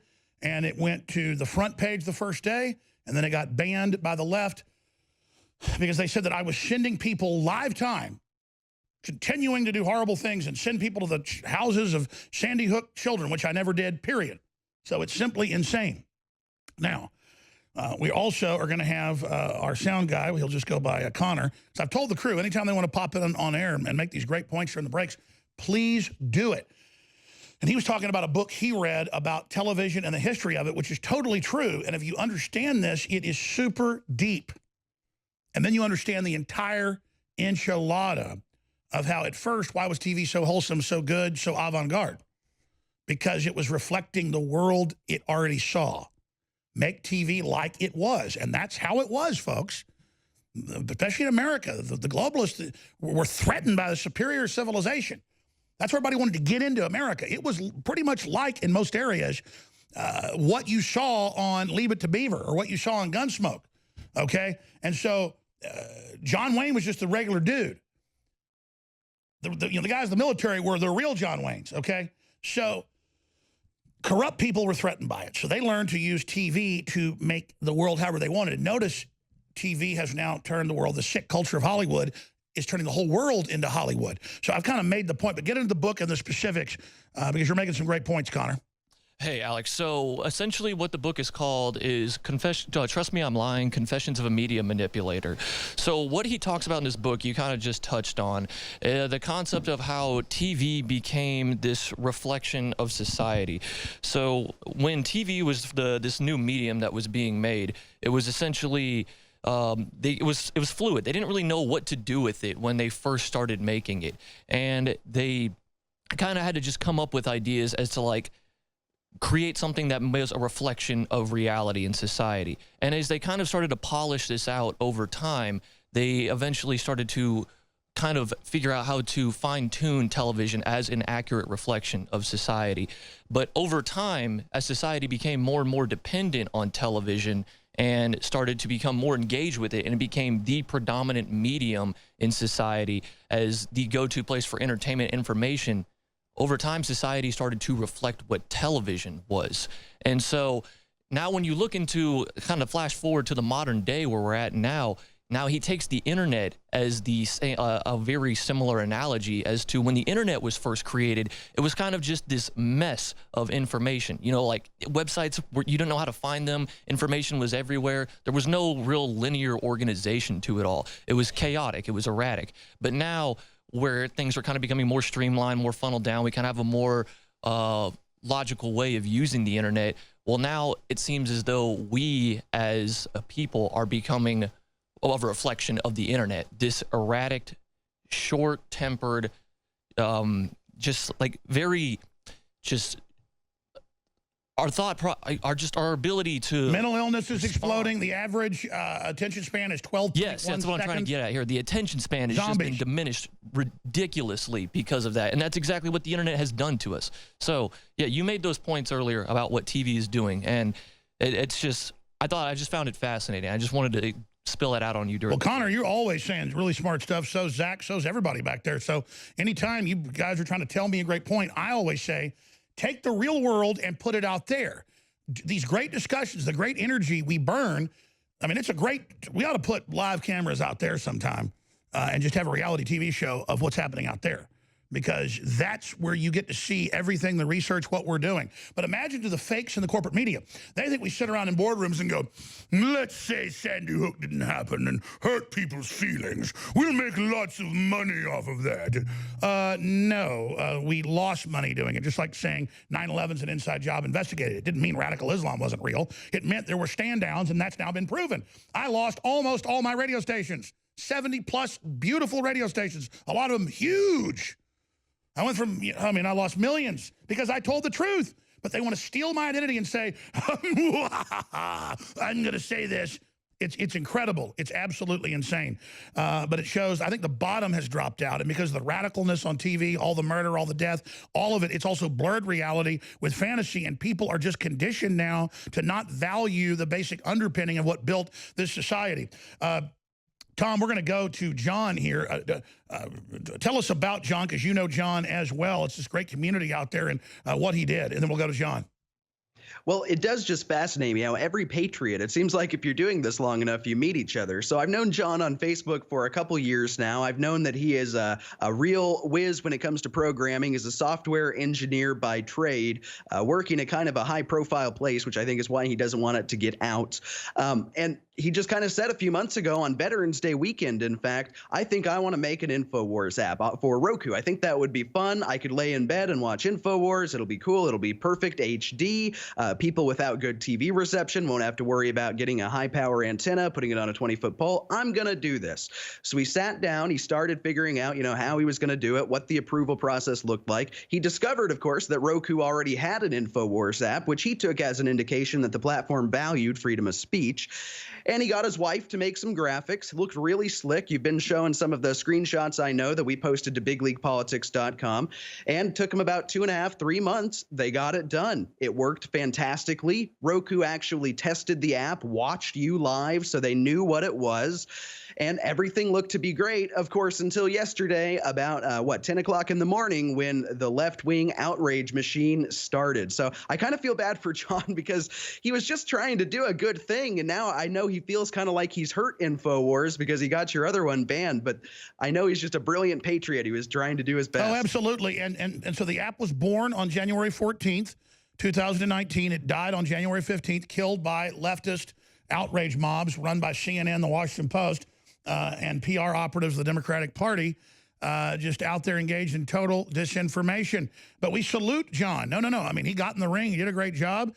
And something about engineers and software people. I have a sneaking suspicion that the mother of invention is necessity. And so I think we're the doers, not the people that pull things down. I think this is going to blow up in their face. John, good to have you on, and thanks for building the app. Even though it only lived one day, it did shoot to the front page, trending towards #1. So, your baby lived one day, but it was a beautiful baby. Thank you, Alex, for having me on. It's been quite a surreal experience in just a few hours. And I always talk too much, so I ran over, about to go to break. But just in 60 seconds, what spurred you to do this? After InfoWars got banned off YouTube, I started to realize that there really wasn't a place for anyone to watch InfoWars. And I knew about the Roku app, and you guys launched some new shows last year, and I wanted to make those available. I enjoyed the War Room and David Knight's show as well. So I decided I thought a few months about building this app shortly after August, and then I saw your InfoWars Live app get banned as well, and then I realized there's collusion between Google and Apple, and that they're really going after these platforms, strategically trying to ban you. So that was really the trigger that made me do it. I was actually streaming InfoWars on YouTube for a little while before I got banned on there as well. So this was the idea of something that could be permanent, but it apparently didn't last. And now the controlled fascist left has gone from denying that they censor to just saying ban everyone in just an arrogant, power-mad lust with the blood of censorship fresh in their greedy, wolf-like mouths. We'll be back. Now, we've got a lot of exciting things we're working on right now, like just a little Fire Stick that you plug in your TV and you get all the InfoWars broadcast, everything. This revolution towards everybody being able to have their own stick or their own Roku box and to have the price down to where it's basically just the price of shipping is where it's going, and that's where we're going. But I love Cloud TV. I love One American News. We're partnering with all these folks to stand up against the censorship because this country is in a real war. It's in a real fight. And so many of the best journalists I know are liberals. They're not leftist. Prager University breaks that down. They're classical liberals like Thomas Jefferson, like Cassandra Fairbanks. She's a big liberal. Anti-war, all this other stuff, like Rand Paul, but she's not a leftist. Okay, and now she's fighting hard and being called, a Nazi and stuff by the mainstream media. And these people are the ones that are involved in the dissension, in the infighting, in the racism, and America is getting sick and tired of it. This morning, I tend to get too hyper on air for some reason. It's almost like a way I like power through it. But in the new studio I'm moving into, it's a lot darker. For whatever reason, it feels more like a radio studio. I'm a lot calmer in there. You've been seeing some of the reports. I shot about a 16-minute report this morning. That's my official statement on Roku and on Sandy Hook. And it's going to be very important, and I need your help, folks. They will never let my statements get out. So they can keep lying about what I said and did. And that's why I have to make the Sandy Hook documentary now. I'm announcing that. About the event and about what came out of it and about the whole process of being persecuted around it and the disinformation and what I really said versus how they edited it. And, of course, the film is going to be my defense. And so I'm going to make the film, and it will be put out there for everybody so people know the truth. But they plan to not just crucify me on this and make me die on this hill. They plan to destroy the entire First Amendment. So we're going to go back to John. And, again, I'm not the technical guy. I saw a Facebook up there that looks like you can still, I guess, get the app that was on Roku, or we'll see how John's going to fight back. I want to explain something. People call me constantly, or I get emails, and in customer service I hear a man called and he wants to know, he owns 10 concrete trucks. This actually happened in Cleveland. This was a couple months ago. He wants to know if he can paint Infowars.com down the side. And I get respecting somebody and all that, but we're an information operation. You can tattoo Infowars on your wife's rear end if you want to. My point is it's a symbol of rebellion against tyranny, a symbol of standing up for the unborn, a symbol of standing up for self-defense, a symbol of standing up for free speech against bullies, the Chi-Coms, the globalists, all of them. Okay? So like it or not, we become a symbol of this. We have to fight. We have to get into it and actually know it's a blessing. This is going to backfire on them. The Lord works in mysterious ways. It already has in many ways. So people call and say, can I put Infowars on the side of my barn? Not just yes, but hell yes. Can I kiss your butt to do it? Free to air, everything. It's all free to air. You can do anything you want with our stuff. You don't think the Washington Post and the Young Turds and Megyn Kelly, when they edit my videos about Hillary killing kids in the Middle East, funding ISIS, turns it into killing kids in a pizza place, mixing two clips together. You don't think she asked permission, that evil, dumb witch that everybody hates now? She died on the Hill trying to take me down, didn't she, politically? So we're in a war here, folks, so you don't need my permission for jack squat. In fact, I love GCN. I love Ted, but GCN's its own deal. We run, obviously, a more high-tech operation. Out of niceness, I still let them carry it, and they get half the commercials. It's a bad business decision. The one reason I may leave GCN, and I've let Ted know this, is I want to just give our radio stations all the ads so I get more affiliates. You can just have them all, and I'll do one plug an hour on air. I mean, I've done a lot of innovating stuff, and I want to do that, but my loyalty is my weakness sometimes. I love Ted to death, but I don't know. I already intended this year to just, I don't know what I'm going to do. The point is, air the sucker. Do whatever you want with it, okay? I want to get the word out. I want to get around the censors, period. Now, we're going to go to our guest here and let him have the floor because I'm hyperventilating and out of control, and we'll do 5 more minutes with Tom Pappard in the next hour, TV station manager here. But people ask, how are you so excited? I've had 1 cup of coffee today. When this stuff happens, I get energized, man. They're taking our children's birthright. They're killing America in front of us. So if you're a radio listener, I have a hammer in my hand, a small sledgehammer. I don't know the technical name of this. A 4-lib sledgehammer, 4-pound, East Wing. And I am going to smash the Roku commie stick. Can we... I'm not saying take away their free speech. I'm not saying I'm going to shut them down. I wish no harm against them. I'm saying that you're smashing my free speech. You're out of my life. And everyone I know that knows you is going to have you out of their lives. Roku. So it's fitting that you be destroyed on top of a Roger Stone book so I don't smash the table. The Clinton War on Women, available at InfoWarsStore.com. So bye-bye to Roku. Hello to Cloud. That didn't feel too good. Can we bring it back up here one more time, please? May I have an assistant here? Again, I'm not trying to break the tables here, so I'm being very, very judicious. No, it's fine. Can I just have the stick? Thank you. I need to finish killing it. Here we go, ladies and gentlemen. All right, I'm being judicious here, but I need to go ahead and act a little bit more manly and take this sucker out. Close shot, please, for the money shot. All right. And now let's get the box. Sorry, that fell off again. Will somebody bring me the box, please? And then we'll this time we'll smash it on Jeb and the Bush crime family. Yes, we will take care of that for everyone right now. Thank you very much, Daria. There you go. Maybe we should have her do it. She's tougher than I am. Here we go. There we go. Let's see how it like that. I'm really not trying. A little tough little bugger. Kind of like America. I wish Roku would have joined America, but it just can't seem to do it. That little sucker's tough to take out. I should be wearing safety glasses here and being more politically correct because I'm not really even hitting it hard. Son of a, come here, I'll get you now. Okay, I'm getting mad now. I'm going to get this guy. This sucker's tough. Roku, you will pay. I tell you, it's harder than a jar of pickles. Do what?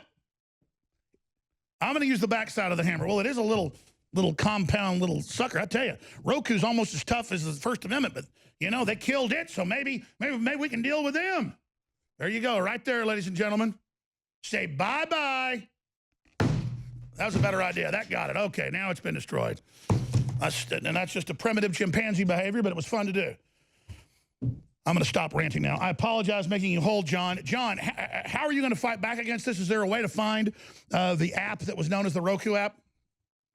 Yes, actually, so there is a long process to get approved to be in the App Store, but from the beginning, there is always an option to have a non-certified Roku channel, and I was sharing that with friends in a beta test, you know, and actually I put up a link. It's also on the Facebook page with the Use App button, and that link will take you to your My Roku account, and once you log in, you can add it, but you will also receive a message saying that the content may be offensive or inappropriate for some audiences, and that Roku doesn't condone it. I mean, to be clear, they never condoned the content to begin with. They were very clear at the beginning to protect free speech. But it seemed like somebody, I mean, the media was one thing. To have such a slew of articles, you know, trying to slander Roku over doing this and them defending themselves. About midday, around 6 hours into it, I think, they began to cave, and I think it had something to do with the Sandy Hook lawyer because he's been referenced in a lot of these, and that's been these articles. The Washington Post says, you know, when we learned that Jones was sending people live time to their houses via the app, we had to stop him, which wasn't true. It was just totally made up. But it's like, I was using it as a communication device to launch Sherman tanks, you know, and Blitzkrieg armies. And so none of that's true, but that's how they got the immediacy of getting around the First Amendment of he's sending people to the houses, stop him, which I didn't do. Exactly. And so I want to fight back on Roku, but and maybe we can try to push them. I would encourage everybody to send emails to Roku. You know, I think what they had trending was boycott Roku on Twitter yesterday, and I think we can easily take back that hashtag and push back on our side. Clearly, Roku was afraid of that initially. Well, I tell you what's going to have to happen. You know, you don't just think the lawyers are in the news saying I'm actively sending people to the houses to harass kids. Never happened. Certainly not happening now. You know, then we've gotten the word they're also threatening to sue people or implying it. So I've got to file lawsuits, and it's happening. Don't worry, it's 100% on. I've got to file a bunch of lawsuits now just to get my name back because this crap of them running around saying Jones is actively sending people to houses right now. Help us! Oh God, he's here! Oh, 911, Jones is here. Roku, they're using you to attack us. Help us! I mean, it's just like they're trying to create hysteria. But just wait. Once these lawsuits are filed, it'll be a whole other world. Stay right there. Come back to you, John. Coming up next segment, we've got the most insane video ever from the Washington Post that is the best unintentional comedy in the galaxy. Why Alex Jones needs to be banned. He's effective and scares me. These people are sick. Hey. We're going back to our amazing guest here to let them finish up. But if you're watching on TV, I've got the 4-pound sledgehammer here. And I've already smashed the Roku device. You can see right there. And oops, I missed. And I hit Hitler with it. It's a book about Hitler's granddaughter. And getting serious, the son of the top Nazi asset in the U.S. But I wish no harm upon them because they're already in hell. So we're done talking about that now. If you're a TV viewer, you saw all that. If you're a radio listener, you didn't. Gentlemen, I am definitely in hyper mode right now. I was up at 1 in the morning working on this. Tom Pappert, on fire with his great work. How do we find more about you? John, the app developer, now saying, hey, guess what? There's still an underground Roku app that hasn't been expunged yet. So, gentlemen, closing comments, and I definitely want to get you both back on soon with updates. Well, Alex, I'm just glad I could come on and that I could help get this news out there. You can find me on Facebook. I'm God Emperor Trump. On Twitter, @RealGETrump. And, of course, you can read my articles. I write 2 or 3 a day over at bigleaguepolitics.com. Can't say enough nice things about them, too.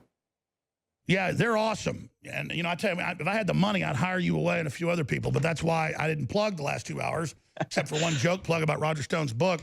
So that's why I guess we won't be hiring. We might be laying people off at this rate. But God bless you. I may be cheaper than you think, but we've got a plug here. So I cannot say enough nice things about Super Male Vitality right here. I actually have 3 of them on my desk. This is my favorite. It's heartbreaking that it's going away. I really think. I mean, Alex, I don't know how much you want to plug, but I think this is single-handedly responsible for losing about 70 pounds in 6 months. So thank you, Alex, for providing. Well, let's start over, and then I'll go to break. Stop, because I interrupted you. John, stay there. We'll come back and break and have this 1 minute break. But Tom, do a plug for us. We'll make it an ad. We'll make it a 2-minute ad. So go ahead and start over, because I noticed you've lost a ton of weight, and I was guessing that's what Super Male Vitality does. It's just that we can't get the wild-crafted herbs anymore, and so I got put over a barrel cost-wise too, so I discontinued it. But tell us about it. That's why you've got this one. Well, I mean, really, it's true. Ever since I've tried these 2 here, I've also got another one sitting here, Alpha Power, Super Male Vitality. They have given me the energy that I did not have. I mean, my God, I didn't realize how little I was doing before. With these 2 here, I have the energy to go to the gym at the end of a long day of working. At the end of doing a broadcast, I have the energy to go to a gym. And frankly, I really think this is better than anything you're going to get in a store. It's heartbreaking that Super Male Vitality is about to go away. And again, it's just because you can't find the herbs and you don't want to sell us crap. But that's what it's all about. This is the real deal. You take 2 droplets of this a couple times a day, and all of a sudden it's like, whoa, I'm a man again. I have all the power that a steady diet of soy fed through government schools robbed me of. It's back. So between that, I've got my X2 right here. Everything else I've tried, I have a filter in my house, a water filter I just bought for my family. Everybody loves everything in the InfoWars store. Everything is very reasonably priced. You're supporting the show. You're supporting the InfoWar. And really, as conservatives, who are you going to give your money to? Are you going to go to the supplement store and give it to somebody who probably advertises on Roku, or are you going to give your money directly to Alex Jones? It's an easy choice, I think. These are exciting times we live in, and yes, Super Male Vitality, Super Female Vitality is an aging process. It's cold pressed. It takes 3 to 4 times more of the herbs to do it. And then it's got to basically do its own fermentation is the way they describe it. And it's super, super strong for libido, stamina, energy. When I first heard about it like 6-7 years ago that was being developed, and I actually tried it, I was like, okay, this is actually works. And I mean, I was big like you were. I'm still a big guy. But I mean, I lost 60, 70 pounds with the X2 and with the Super Male Vitality. I mean, I was getting up there close to 300 pounds, folks. So me, I'm kind of little at 230, 240. I've gained a few pounds back because I barely work out anymore. And if I wasn't taking it and wasn't taking the X2 and X3, I would definitely be pushing 300 pounds right now. So get your Super Male Vitality, the final run, unless me squeezing them makes them go down on the price. So get it today while you still can. I got to tell you, I love old Waylon Jennings and the rest of the outlaw country. But they were outlaw country talking about girls and smoking a little marijuana. You don't get more outlaw than InfoWars. And I don't say that with, well, I do say it with pleasure. I mean, if we're going to be put through this stuff, we might as well wear this uniform with pride.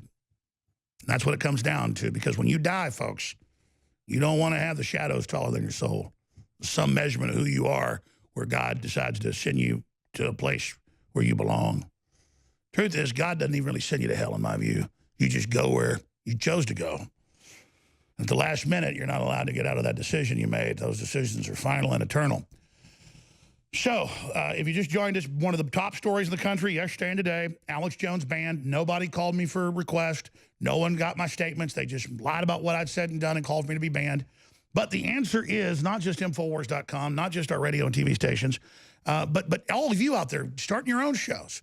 But also boycotting Roku, boycotting these other places that censor and do all this. So Tom Pappert manages one of our great TV stations that we're on across the country. And so tell folks about that station and how they find it, Tom.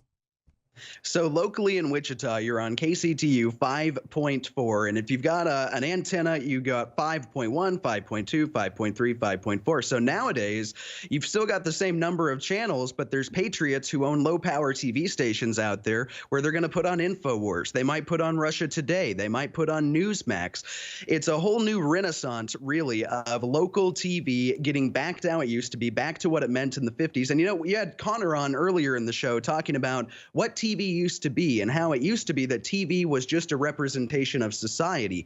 And I think that's what we're getting back to with stuff like InfoWars. I mean, Alex, you're a man in Texas telling it like it is. How much more American, how much more reflective of the real America can you get than InfoWars? The most censored, the most feared, the most hated by the globalist program out there. It's really exciting stuff, I think. It is. I know Newsmax is exploding. RT's good because you'll get a different perspective, but it's not pro-Russia. It's kind of leftist sometimes if it's RT America, but it doesn't matter. It gives people that choice. And if you're watching on local TV, tell people about it. The power of word of mouth is the ultimate game changer. I mean, obviously under God, but God's the ultimate game changer. Under that, word of mouth, taking action. Tom, great job. We'll talk to you soon. Thank you for spending an hour with us. Thanks for having me on, Alex. I look forward to it. Thank you. Okay, John, the developer of the app that shot up the charts to the front page of Roku.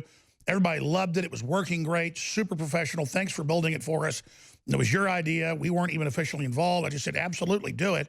You did it. It shot up the charts to the front page, in which they admit it was very popular. The left saw it on the front page, had heart attacks, and about 6 hours after, it was banned using fake information that I was sending, you know, armed vigilantes, basically, you know, dangerous people to harass people in Connecticut, which I never did, and I did not do yesterday, and I'm not doing. I mean, that's insane. That's Facebook sending Antifa to people's houses to say they're going to kill them, and then of course they get praised for that. That's not what we do.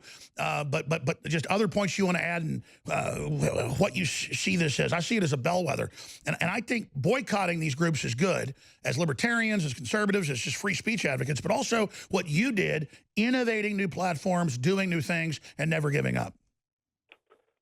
Yeah, I think this is definitely a sign of the times.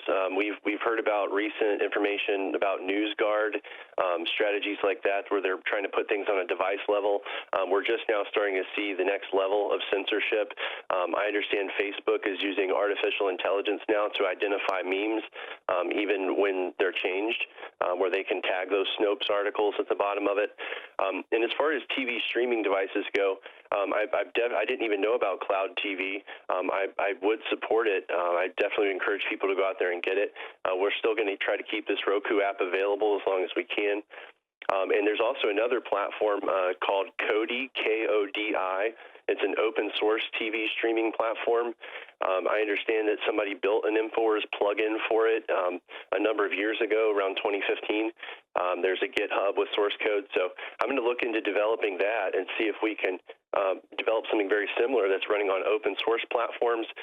It runs on Raspberry Pi as equipment.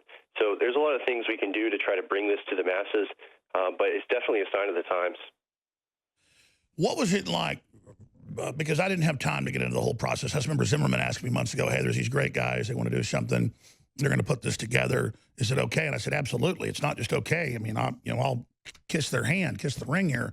But what was it like to build it, to do it, to have your wife help you, I know, and then to just see it super popular, Russian, the top, like our Apple app went to #1 in news, and then they go, this is bad. We decide you don't get it. I mean, it's one thing if they delete something that is a crap app or is a scam. But when it's #1 or it shoots to the top, people inherently don't like winners being held back. Yeah, I was really taken aback by it. I actually had gone out for a bit, and Tom was out promoting the app, and I came back to my computer, and he said, people are saying there's a problem with the app. They're getting this error message, can't find it. It was still listed in the store, but once they tried to install it, it was it was giving an error. And I thought I accidentally deleted or something. I had never thought that would happen this quickly. I had saw the ratings. We had 7 ratings, and the average was 4.4 stars. It was doing really well. And it was a really great experience, very educational to learn the Roku platform, the Bright Script programming language that it runs on. And I had a lot of faith in Roku. But that's been lost, and I understand they were just under pressure. But we can't continue to allow this to happen. We have to, as conservatives, get a backbone and start standing up to it. And my call to technical people, professionals, programmers, is to start getting creative about how you can, be a part of this as well. And it's going to take a team of people who are dedicated and skilled to fight back against this technocratic censorship. Well, that's right. And the Washington Post and the New York Times both say what took it over the top was the company said, we've monitored it. We're not seeing anything illegal. I mean, we're mild compared to MSNBC saying kill the president and all this stuff. We don't call for violence. Everybody knows that. We don't call for offensive violence. Somebody starts a fight, take it to them 100% and get them out of your way, your family's way. But it was the lawyers and for the Sandy Hook families who obviously are political operatives, Democrats, they admit that. They say, we want him off the air. He's harassing the families. He won't stop sending people here. He's doing it currently. And they went, really? And they said, he's doing it currently, which I never did it. And so it was that system-wide claim that I was using the platform for something I wasn't. And they have engaged in that, and it's very dastardly. It's very wicked. And I'm going to stand up to it. And I think people are going to understand that this is wrong. To keep saying things in my name that I didn't say, and then even when I say, hey, I didn't say that, please stop, they go, no, we're going to keep saying it, is just a new level. And just because the mainstream media backs these people doing it, it's despicable. Yeah, it's important to note that there was a slew of articles. I mean, we just did a DuckDuckGo search for Roku Alex Jones to try to get a pulse on what was happening in the timeline. And, I mean, articles going back 10, 11 hours prior, and this was at 8 o'clock when we were looking at it, it showed a timeline where they were writing articles in TechCrunch and Mashable and The Hollywood Reporter saying, trying to slander Roku for supporting the app and Roku defending it. And they just kept trying to make an example out of them. So, I mean, does the conservative press have, a similar type of army of journalists that can fight back? I think that's what we need is independent journalists and other people to create their own shows so we have a similar platform. But it's gotten into the New York Times, Washington Post did an article this morning. Listen, and they all get republished. Thousands of articles total globally right now. It's all over TV, and they get to piggyback more lies. Jones was sending people to their houses right now. And so, again, they piggyback all those lies on there, and then they set the precedent to get these organized brigades of leftists to go out and basically burn down other free speech institutions. They're building an aggressive, hateful army, and they are bullies, the very definition of it. All right, God bless you, John. Keep it up. We really appreciate it. Facebook.com/InfoWars live feed. I guess that's where they can find what you guys have put up to get the Roku app that's underground. Stay with us. It's hard to turn off old Merle Haggard, isn't it? I mean, his whole life, what an American success story. Bye-bye, Merle. We love you. He was... born, if my memory serves, in a railway car during the big Dust Bowl when the panhandle of Texas and Oklahoma collapsed and all the topsoil blew away because they were over farming. And he was born in a railway car that they hadn't hoboed. I mean, people knew people were getting on them to go to California where they could be farmers. And he was born... I think if you read the one account I read was right as they were going over the California line in the boxcar. So the Okie from Muskogee was actually born in California, and then we still fly glory down at the courthouse, and white lightning is still the greatest thrill of all. I remember growing up, my family being proud of being Texans and proud of being hardworking and proud of America, and I thought it was obnoxious, like kind of an elitism. And it wasn't an elitist. It was my parents weren't elitist. My family wasn't elitist. They were nice, good Christian people. But it was because they knew people had been trying to take it away from us. And that was their identity. And I grow up and I see these globalists and how much they hate this country, how they want to run it in the ground. you better damn believe they're your enemy. You better damn believe the New York Times, the Washington Post are the enemy of the American people. And they're getting ready to false flag themselves because Trump says that. And go, oh, look, you made us get attacked. No, you'll attack your own damn selves. We all know that, you scum. They're private intelligence agencies. They're all a bunch of cowards and yes men who line up and kiss the ass of corrupt lawyers and corrupt FBI agents that are all a bunch of candy asses and all fake and all followers. And that's what it comes down to in the final equation. And I'm not saying all the FBI agents are bad. Not to kiss their ass. It's the truth. Some of the best people are FBI agents. But the people at the top that the Clintons put in are the scum of the earth. I've known FBI agents. Grew up around some of them. Good, Christian, hardworking, Boy Scout, 20 hours a day on cases. But those are the guys they've got doing bank robberies and child kidnapping. They got a bunch of scumbag lawyers up top running these things. And, man, they are the biggest group of Eddie Haskell jerks the planet's ever seen. I'm going to get to these videos next segment because I've started pontificating here. We've got a lady flipping out in the local area, pulling down Alex Jones signs somebody put up. Somebody caught it. And just how crazy she is amazing. We're going to play that. There's this Washington Post thing I mentioned, the case for banning Alex Jones, that is amazing. We're going to play that video. And we're going to get ready for the next host to come over and take over, Roger Stone. And there's a lot of other news I didn't hit. And quite frankly, I opened the show with what we probably should have talked about the whole time, because it's a big deal when Sean Hannity gets up on television and word for word says what I've said about the ongoing live coup against the president. And, Media Matters grabs it and goes, look, Sean Hannity's channeling Alex Jones. Sean Hannity's plagiarizing. No, Sean Hannity works like 14 hours a day. And I know he watches some of the show, and I'm going to leave it at that. And, I'm going to leave it at that. And I know that he gets InfoWars now in the last 4 or 5 years. And about 4 or 5 years ago, he started getting InfoWars and understood our perspective. Because he was such a Boy Scout, he didn't believe all this dirt and stuff before. He thought I was exaggerating or making it up. Now he's like, oh, now I see why I came towards Hannity and he came towards me, because I was younger and didn't know a lot of stuff. He was older, knew a lot of things, but he was also naive. And so I figured out I wasn't right about everything, but he was naive, and we pretty much are on the same page now. But to have him with, let me tell you, Nielsen scams anybody that's a patriot. The word is it's 8 million viewers a night, not 5 million. That's double that dumbass Maddow. And Nielsen's been caught faking ratings for leftists many times. They've been caught. It's a fraud, okay? Just like these polls. Shock polls. Alexandria Cortez. Shock poll. Alexandria Cortez tied with Trump in polls. Psst. Hillary was 30-something points ahead the week of the election, according to CNN. Those polls don't mean a damn thing except to weak-minded people. So, what am I getting at here? The fact that Hannity, in the article and the videos posted on Infowars.com, comes right out and says there's an active coup against the president, and then in 13 minutes, the first segment, he lays it out in solid country gold. I mean,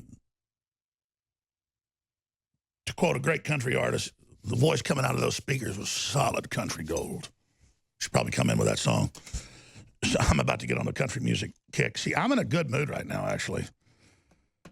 So that gets me listening to country music. Man, I want to be riding around in a truck somewhere out on the Ponderosa. We still got a piece of the Ponderosa out in East Texas. A piece of the land we used to have. We used to be land barons, pretty much. Had family involved in a bunch of stuff, and the founding of Texas, railroads. Family had a spur of a railroad. Pretty wild stories, too, about the 10 years of occupation, Reconstruction. Those aren't stories, though, you're going to get in the history books, because the history books are full of lies, ladies and gentlemen. All lies.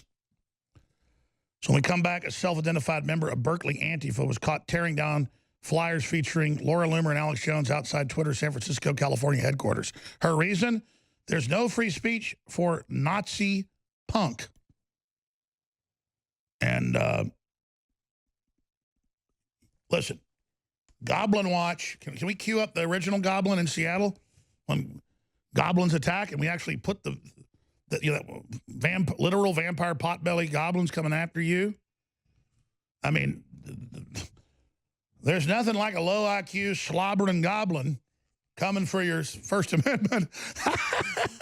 Look, we will beat these people, but you got to understand, this is just a victim right here. Let's put a little bit more of this. You're trash. Hey, come tell me on camera. Come here, coward. Come here, coward. Oh. Right here on camera. Right here. Tell people intellectually who you are. Intellectually who I am? Go ahead, yeah. Yeah, I'm your mama. Yeah, can't even talk. Look at you. Hey, this is what they've turned the people into. This is it right here. Literal slave of the system. See that? That's who they are. Look at this slave. That was great. Come on, hit me. Go ahead. Go ahead. Go ahead. You know, when listeners thank me for how great I am, you understand the whole reason we're here is you. I mean, you're like 99.99% of it. It's a sick joke. Thank yourself and thank God, and I want to thank you. It's the same thing. And I know you want to thank me, but you know what? Thank me, and I thank you by taking action. Let's take action. Let's get serious. Like Laura Loomer going and taking illegal aliens to Nancy Pelosi's house. They tried to ignore it. It blew up big. That's action. I admire her.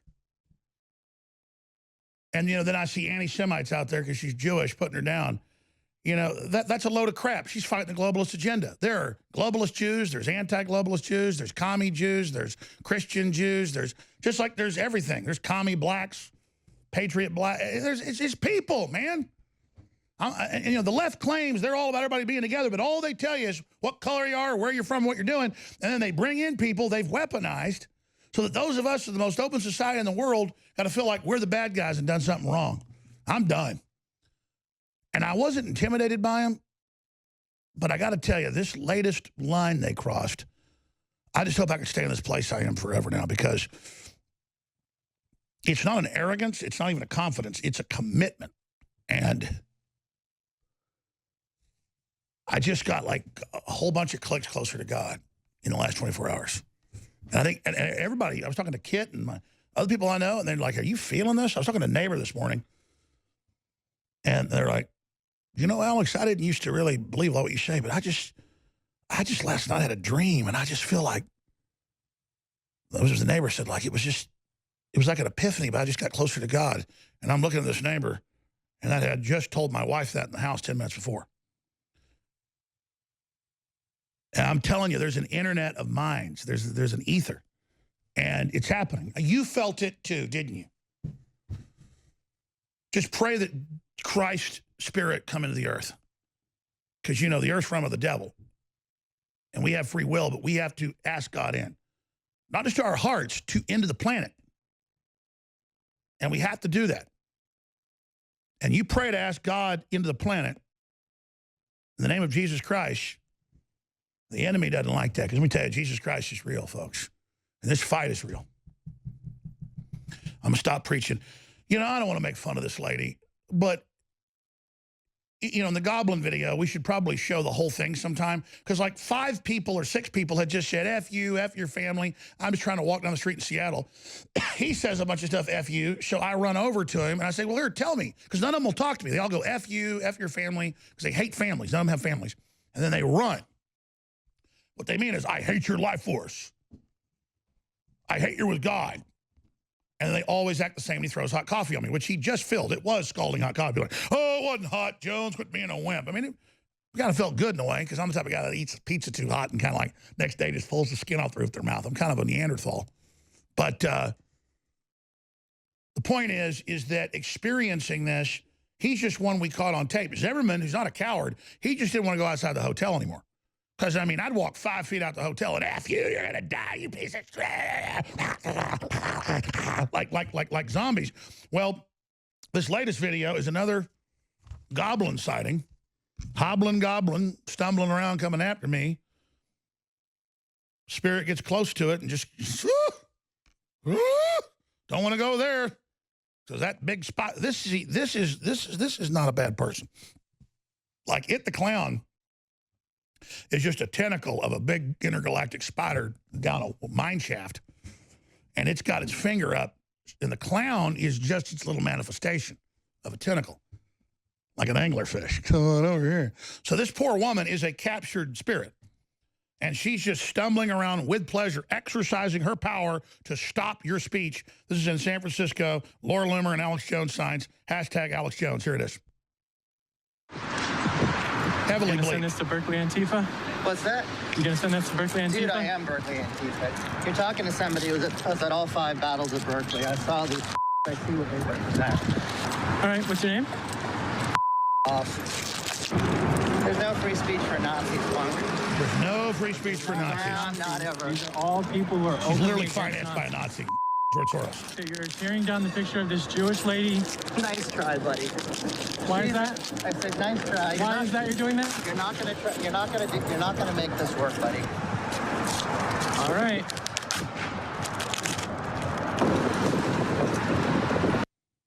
And just that act of you going out and putting up an Alex Jones poster or whatever you want to defend as free speech, go out, watch them attack, and then say, when they say Nazi, go, really, like George Soros that funds Antifa and his son, the Nazi collaborator? And upload it. And just every bit of that is what matters. But again, she calls you a Nazi. She gets to dehumanize you. Hey, lady, America beat the Nazis and other nation states like Russia. You don't sit there and call us Nazis. We beat you. We beat your God, Soros. We beat your Lord. Let's get serious and get down to brass tacks and what's happening in the world. And I'm going to host some of the next hour at Roger Stone and get serious. There's a lot of stuff breaking, but it's like the George Strait song, I Saw God Today. I had just a real refilling of the Holy Spirit this morning. The best I've ever had. And not the type of you're crying on your knees, but the type of like, here's the big plan, buddy. And just like a big warm blanket, we're going to win. Whew, I need more of those. You know what I mean? Talk about being a drug addict. People haven't been around God. You ain't been around nothing. Because once you get close to God, all you want to do is get closer to God. And if you even think about bad stuff, you feel yourself getting pulled away from God. That's called fearing God. You're not fearing God's going to do something to you. You're fearing separation from God. But see, the profane don't know what they're reading in the Bible. You have to experience it to then know how profound it is. Hell is separation from God. Death is separation from God. God, the big G. You want to know what came before all this? Only God knows. When all the secrets came out of here, God's mind. We're a dream of God. God dreams to build new universes.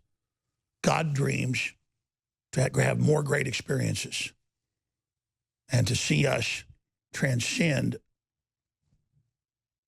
the fallen and create new worlds.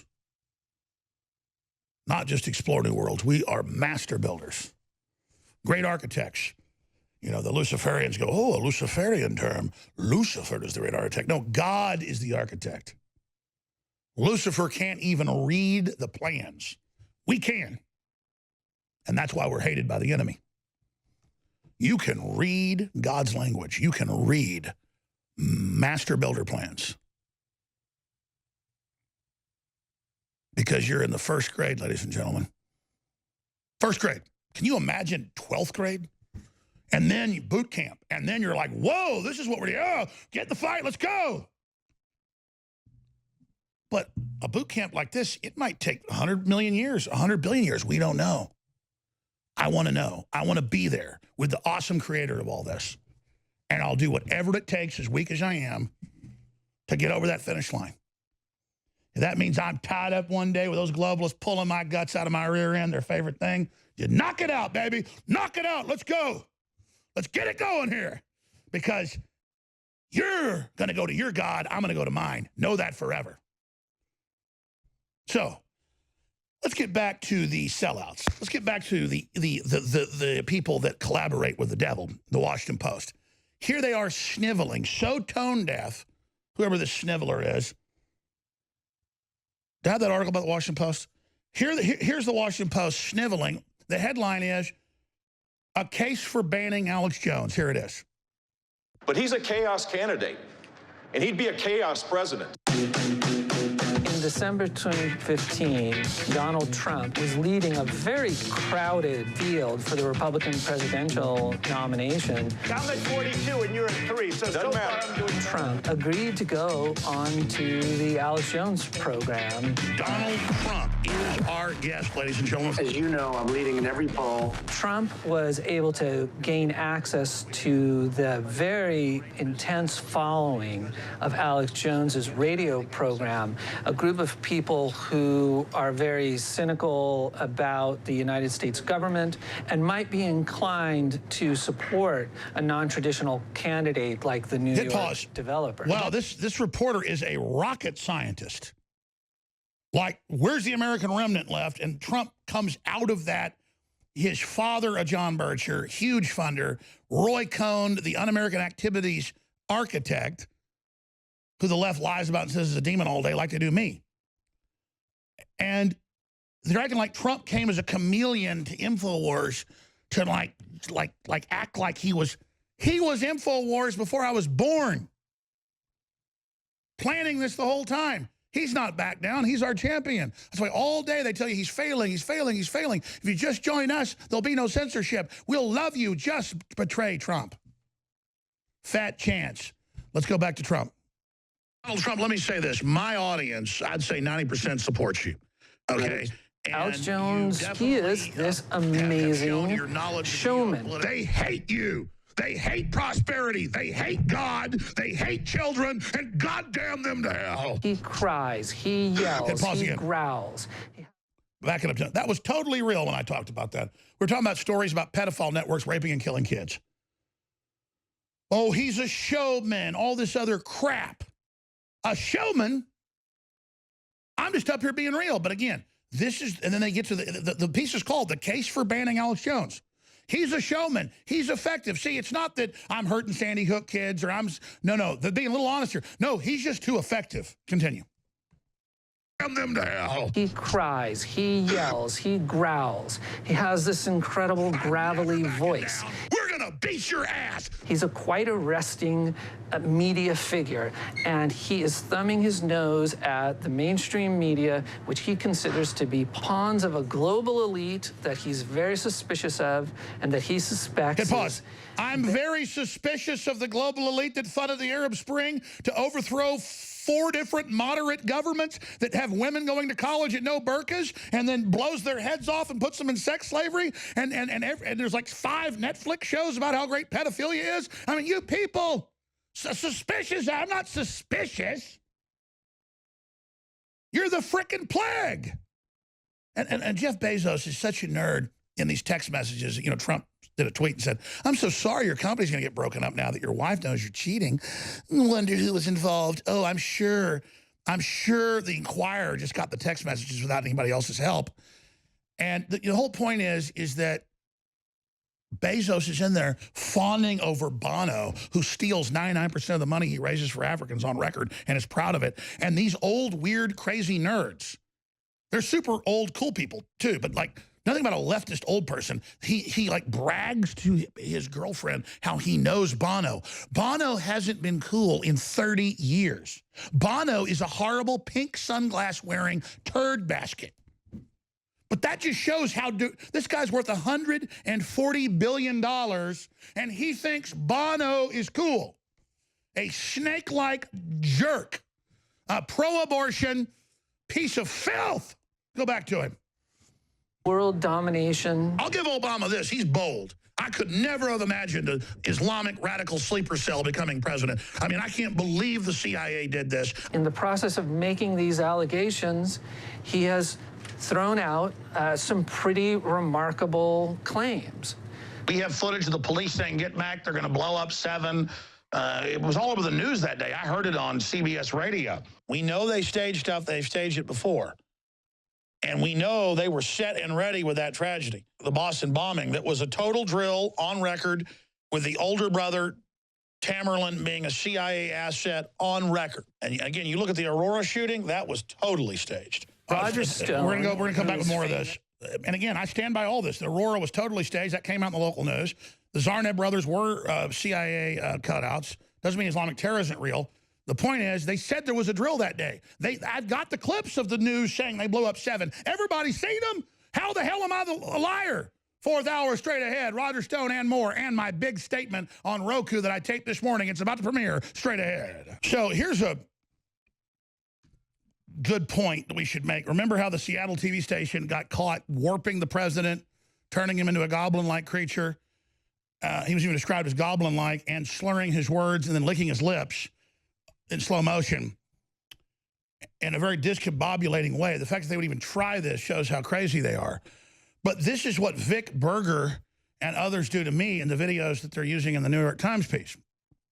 They make me red. They slow down my voice. They speed it up. They do it all to make me look insane. And, oh, but when the New York Times does it, it's okay. So that's how these guys operate. Now, imagine if I did that. All we did was blow up the video of Ninja Master Jim Acosta grabbing the mic and karate chopping her arm. And, you know, he grabs away and pushes her down. She's shocked. It's forceful. I mean, according to feminists, it was a rape. He murdered her, according to feminists. I mean, looking at a woman is murder. Touching them is damning their soul to hell. But according to them, he cut her head off. But as soon as he touches her, it's no big deal. As soon as he touches her, it's no problem. And it didn't happen. It's edited video. But they're the ones actually editing the video and doctoring the video. Blowing it up is not editing it. Here it is. Damn them to hell. He cries, he yells, he growls. He has this incredible gravelly voice. We're going to beat your ass. He's a quite arresting media figure, and he is thumbing his nose at the mainstream media, which he considers to be pawns of a global elite that he's very suspicious of and that he suspects is bent on world domination. I'll give Obama this. He's bold. I could never have imagined an Islamic radical sleeper cell becoming president. I mean, I can't believe the CIA did this. In the process of making these allegations, he has thrown out some pretty remarkable claims. We have footage of the police saying, get back, they're going to blow up 7. It was all over the news that day. I heard it on CBS radio. We know they staged stuff. They've staged it before. And we know they were set and ready with that tragedy, the Boston bombing, that was a total drill on record with the older brother, Tamerlan, being a CIA asset on record. And again, you look at the Aurora shooting, that was totally staged. Roger Stone, who is famous for working with Richard Nixon, persuades Donald Trump to go on the Alex Jones show. And he doesn't just go on for a couple of minutes.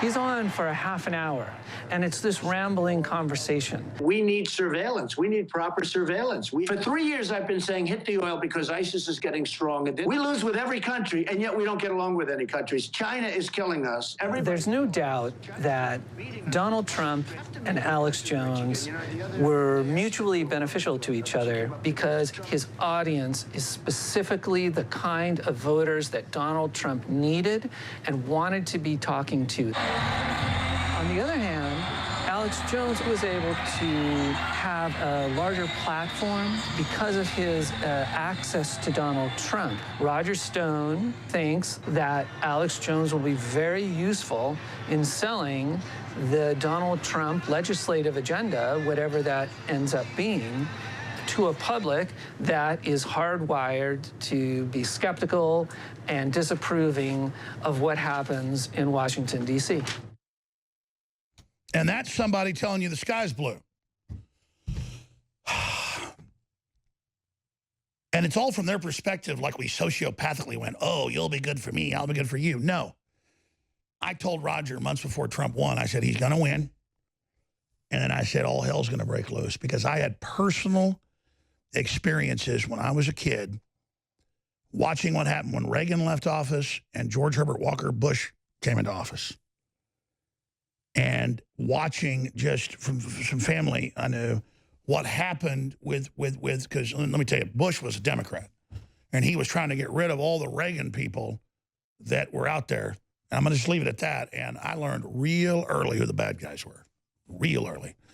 And I knew that if we took them out, they were going to come in like hell against us. And they did it. And Roger's a smart guy, but Roger kept saying, oh, no, we'll stop them. It'll be great. I said, brother, the war just started. We'll talk to Roger in 60 seconds. All right, Roger Stone's about to take over, but in this segment and part of the next, I want to air a really heartfelt, I want to say off the cuff because I thought about it a lot, but teleprompter free, obviously, report that I put out this morning on Roku banning.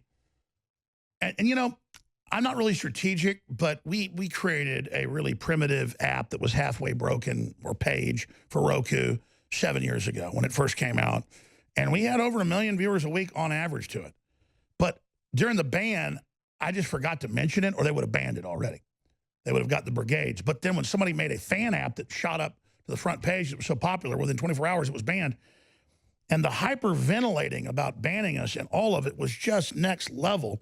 And really the Sandy Hook lawyers have gone too far because they just keep saying, I'm sending people to their houses. And they're saying he's currently doing it to Roku. You've got to take him off. He's on your platforming, sending people to our houses. That's totally untrue. I've never said go to their houses. I'm not saying it now. I think Sandy Hook happened. And I already knew it, but it hit me this morning and last night. My identity has been stolen. And for years, I've said, stop saying that I don't say that people died. And they won't shut up. They won't stop doing it in my name. So I'm going to get, let me tell you, I've not been to Newtown. I'm coming. And I mean, it's on now. So I've been so busy and stuff that with other issues, but I realized they are literally trying to make me the Sandy Hook man when it wasn't 1/10 of 1% of what I covered. But hey, don't worry, you're going to get what you want now. With the whole 9 yards, baby. And don't worry, everything accredited, everything licensed. Everything licensed. Not going to be harassing anybody. But you want to stick a magnifying glass down my throat or up my ass? Okay. Two-way streets. Two-way streets. So, and everybody knows I'm a loving, sweet person. And all I know is that I am not going to, in my life, have all the work we've done for America and freedom be turned into something about Sandy Hook when it's not my identity. And I realize now this is my identity being stolen. And I don't know how I've been so dumb to understand it, but it's like just reading this and watching this. Roger Stone, so much is going on, so much is happening. But Trump and the censorship thing, as you've said, this is the hill he lives or dies on. And now they are going after everybody in high gear. And he's put in William Barr, who, you know, best friends with Mueller, and they're in the same damn church together. And their wives are in the same Bible study with Baphomet. You know, I love Trump, and I know he's a good guy. He does a lot of good things. But when it comes to personnel, I mean, he might as well just hire Satan. Or maybe, I mean, I know these guys lie to him and say, we're going to be good. And, you know, I know Barr wrote some stuff about the unitary executive, but what the hell is going on here? It's very, very hard to know, Alex. I mean, I think, first of all, you're absolutely right. I want to vouch for your version of events here. I can't forget election night because, of course, I was exhausted but euphoric. And so was everybody on the InfoWars crew. We had worked very hard on providing excellent coverage on election night, and you seemed kind of dejected and down. And I said to you, what's the matter? Why aren't you savoring this moment? And you said, you don't understand. This is not the end. This is just the beginning. They're never going to let us have it without a fight. They're never going to let, as much as you love Trump, they're never going to let him enact his agenda. We're in for the fight of our lives. And of course, I thought you were wrong, and you turned out to be absolutely right. The video you showed from the Washington Post with that guy, Manuel Roy Franza, who I know very well. He's a great guy to have a beer with. He doesn't burp without checking with Langley. I mean, recognize the Washington Post has been a wholly owned subsidiary, indeed the mouthpiece, the official organ of the Central Intelligence Agency since the late 50s. After John F. Kennedy was murdered, former President Harry Truman, the last after Jack Kennedy, the previous American president, Democrat, staunch anti-communist, a believer in America, wrote an op-ed piece saying that signing the CIA into the law was the greatest single mistake that he made. President Truman's op-ed ran for one edition before they spiked it at the orders of the Central Intelligence Agency. And let's be clear, He said it's a legacy of ashes. It should be torn into 1,000 pieces. And let's expand on it. Create a rogue group similar to the FBI leadership, not the whole FBI, but the FBI leadership. And again, we don't say the FBI has good people in it to kiss their butt. There are a lot of good people in there, but the top are bad folks, just like the CIA is a bunch of different groups. And they're completely out of control. And what you just said is true. Bezos got $600 million when he bought it from the CIA to co-locate. Most of the people there are actual operatives and spies. The New York Times is a bunch of leftist foundations that even sit above that for policy. That's why they're the policemen of the internet now. It's come out in Project Veritas. So when you say they're the CIA, they are the CIA on congressional record. And they've been paid. Bezos was given money back in a government contract just to be the front man to own it for the CIA. Yeah, so the notion that these are free media outlets exercising the First Amendment and that they're free of governmental influence is completely false. They are totally controlled. Nothing appears in the pages of the Washington Post. It hasn't been pre-approved out at Langley at the CIA headquarters.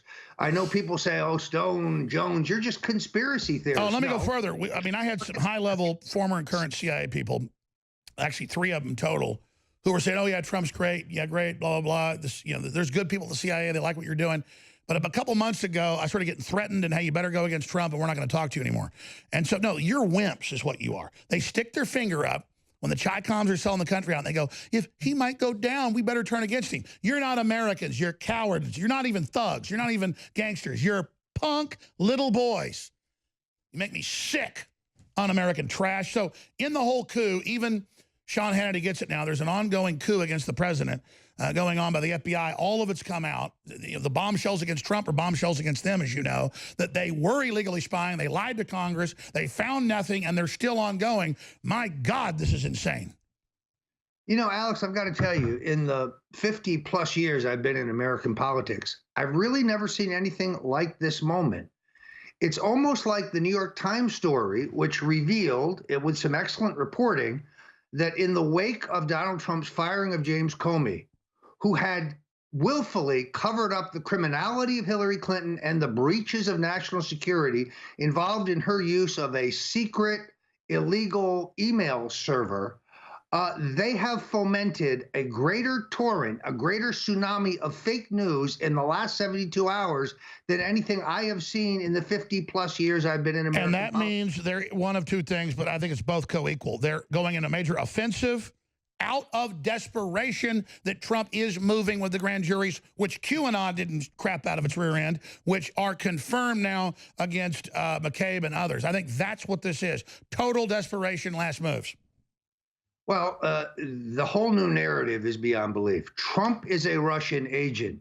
Trump works for Putin. Trump is Putin's puppet. With no proof. Oh, look, he's on the news. He was at a press conference with Putin. My God, he's standing next to him. My wife this morning, going through her Facebook page, says, oh, there's a new report out that says Donald Trump works for the Russians. I said, honey, let me look. Who's saying that? Let me look at that. It's some left-wing think tank. Think Progress. They have no credibility, literally. And let's go further. Your wife is a famous daughter of a Cuban revolutionary that tried to stop Castro. You're there in the middle of the Cuban community, obviously CIA, the whole thing, the right-wing CIA. And she's even looking at the paper, just believing it, because how would the paper say he's a Russian agent? It's so outrageous because they don't get in trouble. You're sitting right there in the middle of right-wing world. Or am I wrong?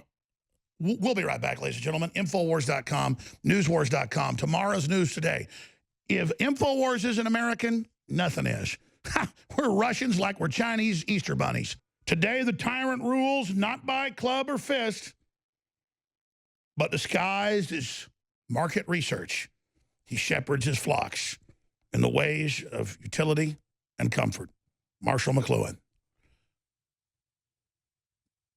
Marshall McLuhan. Make art is how you counter the system. Hey, Roger, I probably won't even get to this whole thing next segment because you're hosting the show. I appreciate that. You're doing a great job. War Room's coming up with Owen Schroyer later. But let's get right down to brass tacks, as Keith Whitley introduced us here. Don't close your eyes. We need to face what we're dealing with here. Clearly, we're not waiting for an offensive. The left has launched their final offensive. They found nothing in Russiagate. And when I say this isn't hype. I say what's true. There was nothing. They admit that. And so it's total Russian proof. Oh, my God, run for the hills. Good Lord. With nothing in the articles, just the headlines. And so what do they think this total fake push does? Trying to intimidate his cabinet to go for the removal via the amendment, which you said they do 2 years ago. I think we're here because behind the scenes, the harassment of his supporters and his base and his stalwarts and his knights of the round table has gone into high gear. So I think I just asked the question. I think you're going to agree. We're in the middle of an active coup against the president. A, is that true? B, is that wrong? And C, what do we do about it? Well, first of all, Alex, let me say that I think it's absolutely correct. We are entering the end game now. This is it. They have clearly made their move. Winning the House of Representatives in a fraudulent election for the Democrats was the final piece of the puzzle that they needed in their effort to remove the duly elected president. Here's where they make their strategic mistake, Alex. They believe that we are like them. In other words, they think we're in this for money and power. They think that we are soulless like them. For me, this is about my children, my grandchildren, my godson, Carter Stone Davis. I want them to have the same level of freedom and opportunity, the same ability to worship the God they choose that I had. And that's why this is a fight to the death. You can offer us millions of dollars. We won't take it. You can squeeze me as they have. I've lost my health insurance, my life insurance. I've got to scramble to pay rent. No, I'm not wealthy because they want to squeeze me financially to see if they can make me make up stories, Michael Cohen style, against Donald Trump. Or maybe give them something on Alex Jones that's not true, since it's well known that you're a Russian spy. And what they don't understand is we're never going to do it, that the harder you kick us, the more you try to censor us, the more you try to defame us, the harder we're going to fight, because we're not in it for the money. And by the way, wasn't that what America and any other great nation was built on? I mean, I remember my grandfathers, and I don't lionize them. In fact, at the time, I didn't get how cool and funny and manly they were. Compared to men today, I mean, you know, I'm pretty manly. I think, especially my dad's dad was like even way more manly than I am. Like, I don't really see people out there as manly like that. He wasn't trying to be manly. He was a man. He would not put up with any of this crap. And I don't get, like, you would try to intimidate somebody like that, they'd kill you. And I just don't get where we lost that instinct to not be run over. The single most important thing involved here is their ability to silence us. You see, they cannot pull off this silent coup without this insidious and ruthless and relentless campaign of internet censorship. They've got to close InfoWars down because we play the same role that Paul Revere played in the American Revolution. We're getting to the people first with the truth, and the truth is like the light that makes these cockroaches run. And therefore, they have no higher goal than to silence you, silence me, knock InfoWars off of every conceivable social network, eventually try to go after our URL to make us non-people, to literally just make us disappear. And if anyone doesn't understand that you, Alex, are the test case, if they get you, if they get InfoWars, if they get me, Sean Hannity's right behind. Tucker Carlson. By the way, I know you know a lot of inside baseball at Fox. I've been talking to a lot of high-level people. Hannity, as you were told about a year ago, but I was lately, they've been calling him in, threatening him, saying, you're gone. We're going to destroy you after you're gone. There's no dirt on the guy. He's a Boy Scout. And he didn't used to be, you know, I mean, he was a Boy Scout. He couldn't believe all this stuff was, you know, real. He's really grown up a lot. I don't mean that condescendingly. It's good to be a Boy Scout, but you have a blind spot when you are. He is saying there's an active coup, and he is being threatened every day right now, so he's a really good guy.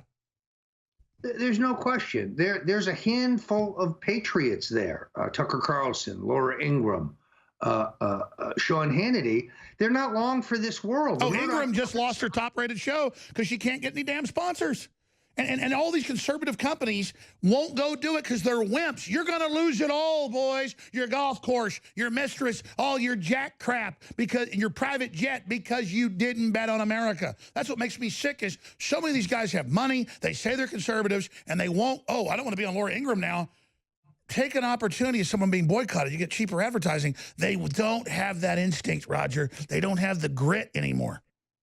No, it's absolutely true. As I try to raise money for my legal defense fund, I go to these wealthy conservatives, wealthy Republicans, and they say, oh, Roger, I'd like to help you, but I'm scared. If I help you, they might investigate me. Yeah, I'm going to tell you what's happening when we come back. They're living off the fumes of what our forebears and others in the greatest generation did, and they think conformity is what got them all this. No. It was standing up got us all this, and now you've pissed it away, you dumb bastards. You think it's safe to sit it out. No, you are the peril. You know, Roger, I don't want to be too dramatic here, but let's get down to brass tacks. There's an ongoing coup live against the president right now. They're attacking every associate that is willing to stand up for the country.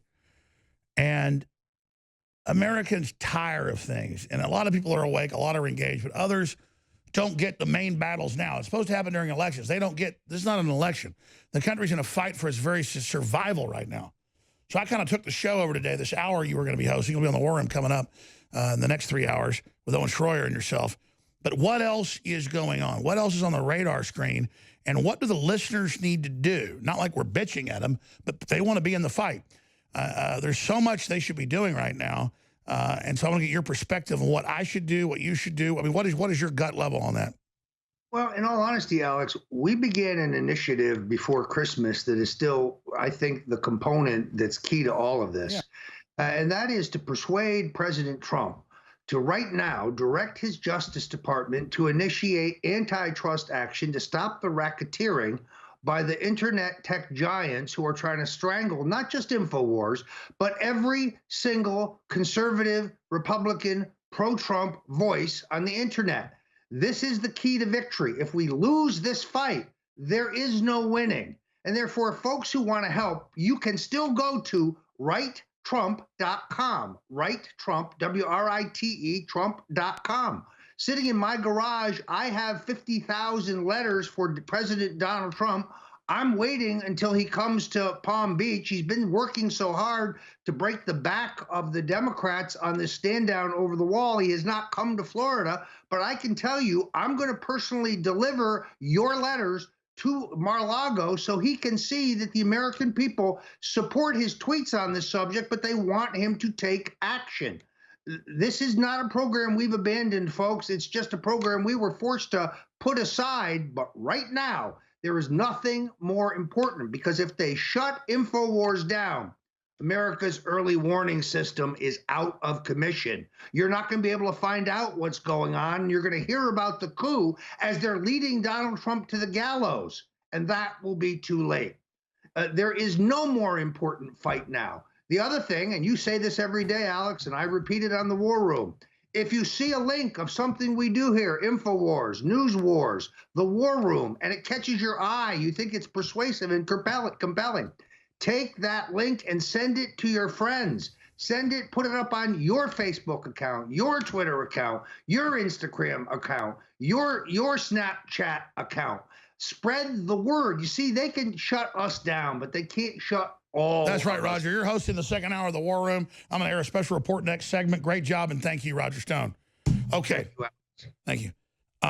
Speaking of the devil, funding, look, I go to Infowars.com. I go to NewsWars.com, PrisonPlanet.com, and the sites have never had more traffic because we're banned everywhere else, so traffic's gone up there. But you'll see Facebook on average article, 100 shares. You'll see Twitter, 100 shares, whatever.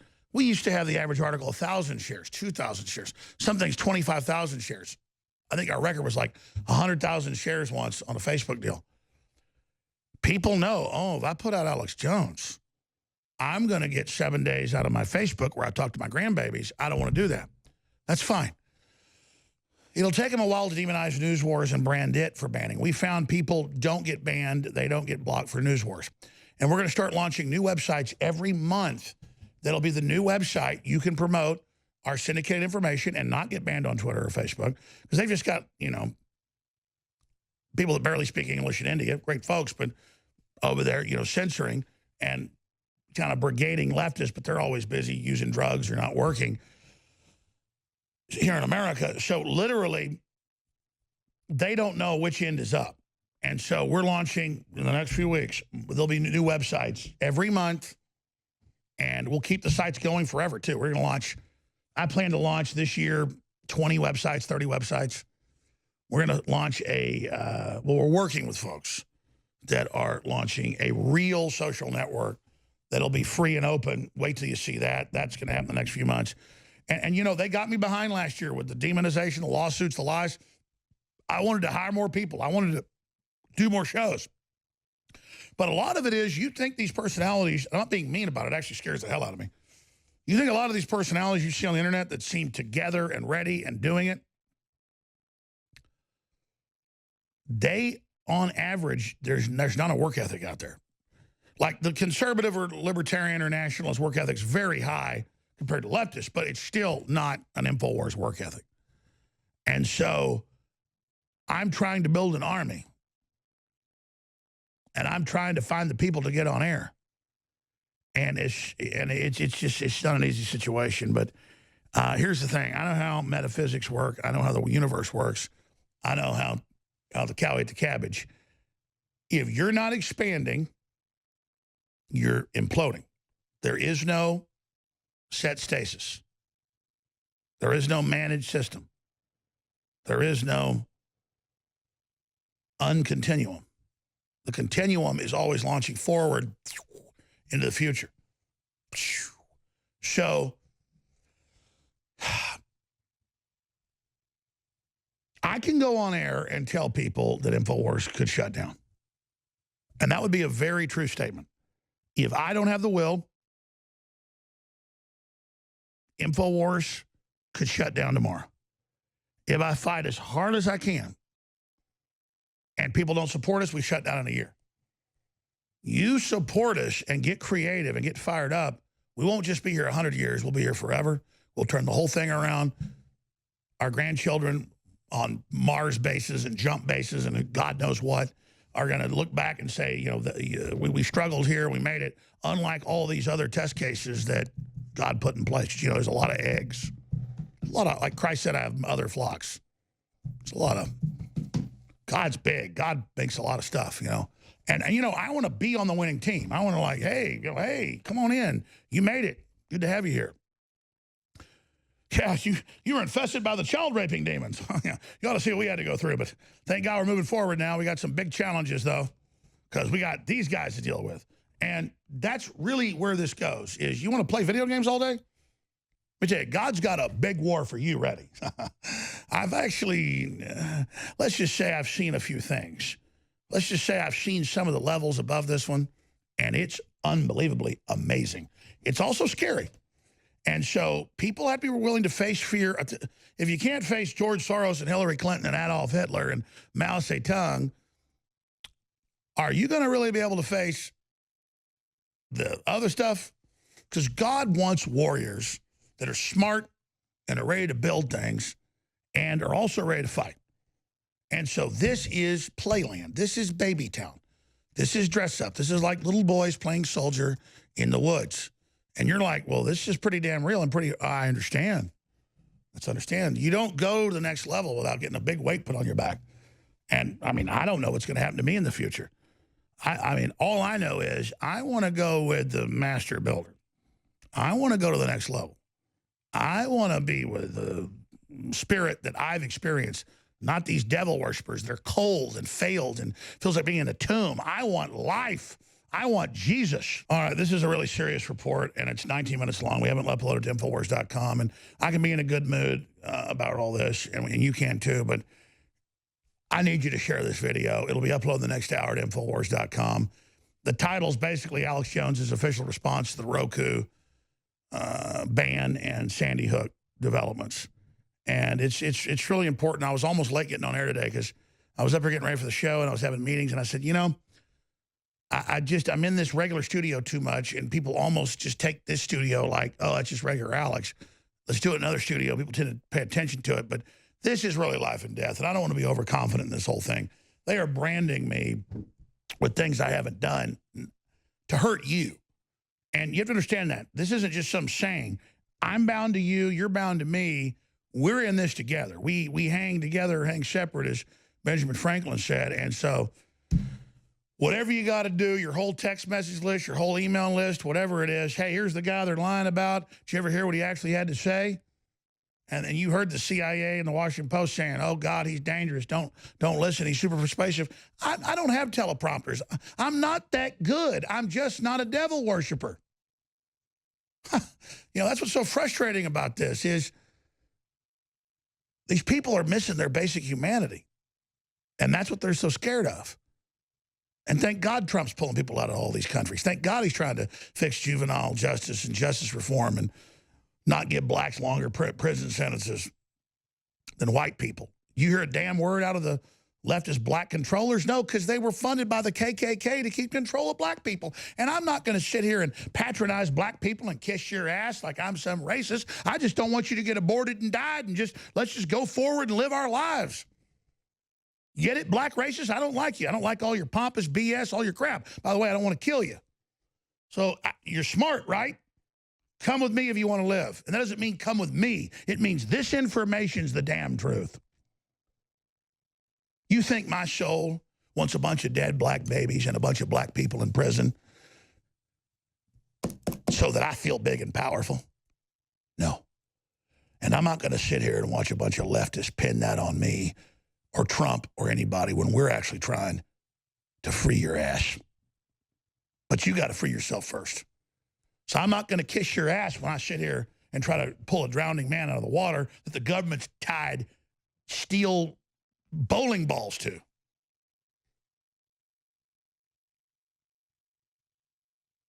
I'll just tell you this.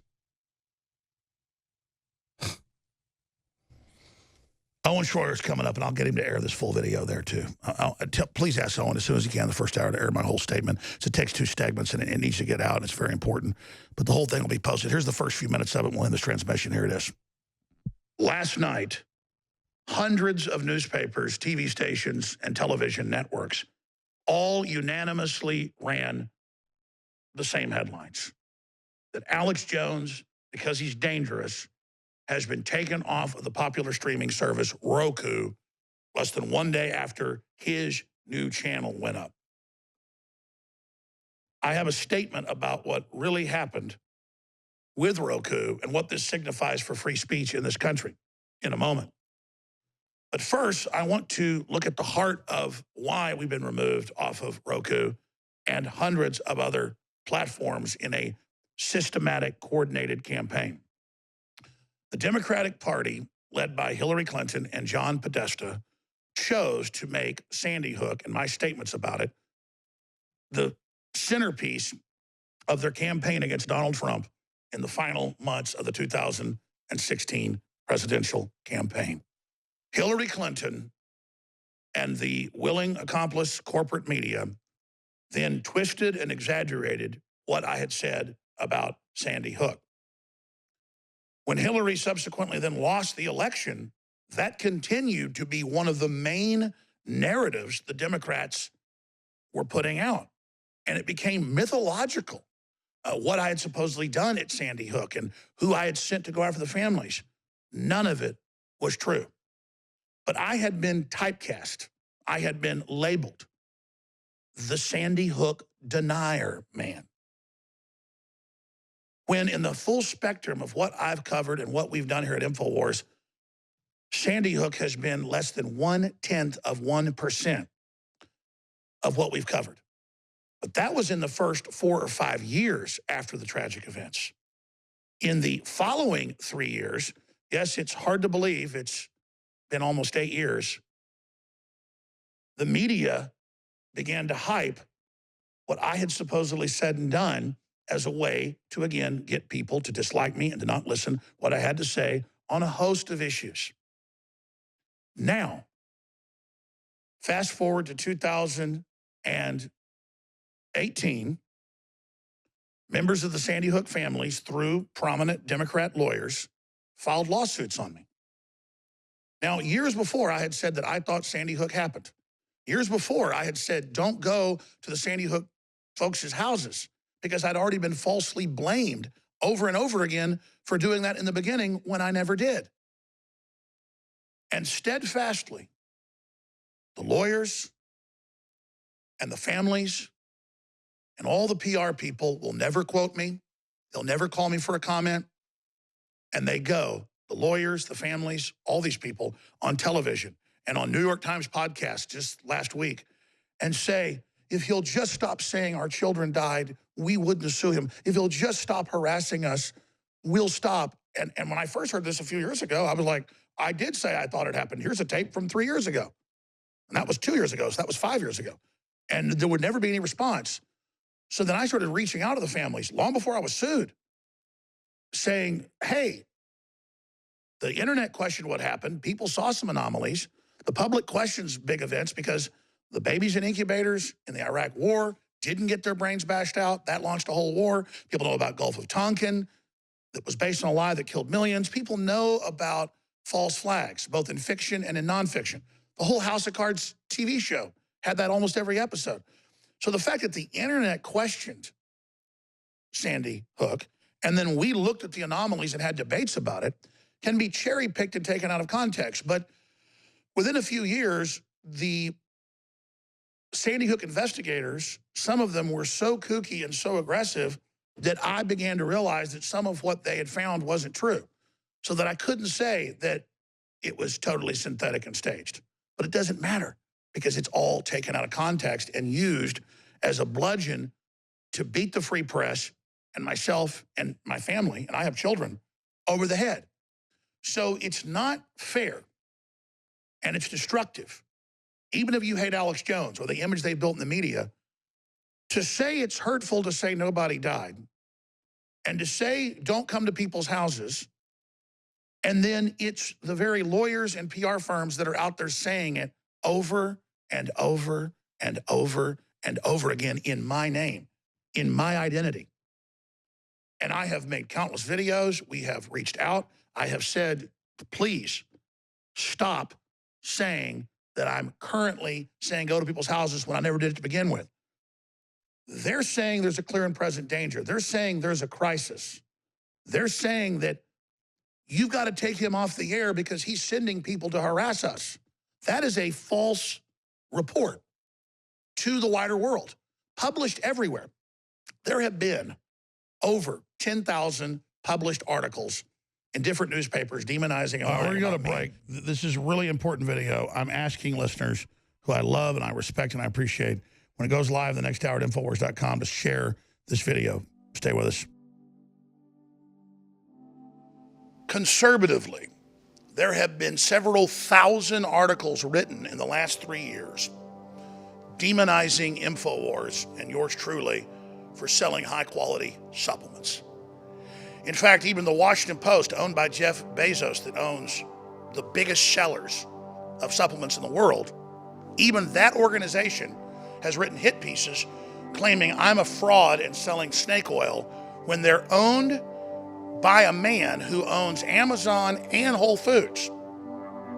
Amazon was the #1 supplement seller in the world. Whole Foods was #2. He owns the #1 and #2 biggest supplement sellers on the planet. And then his publication, a weaponized disinformation op, says I'm bad and should be shut down.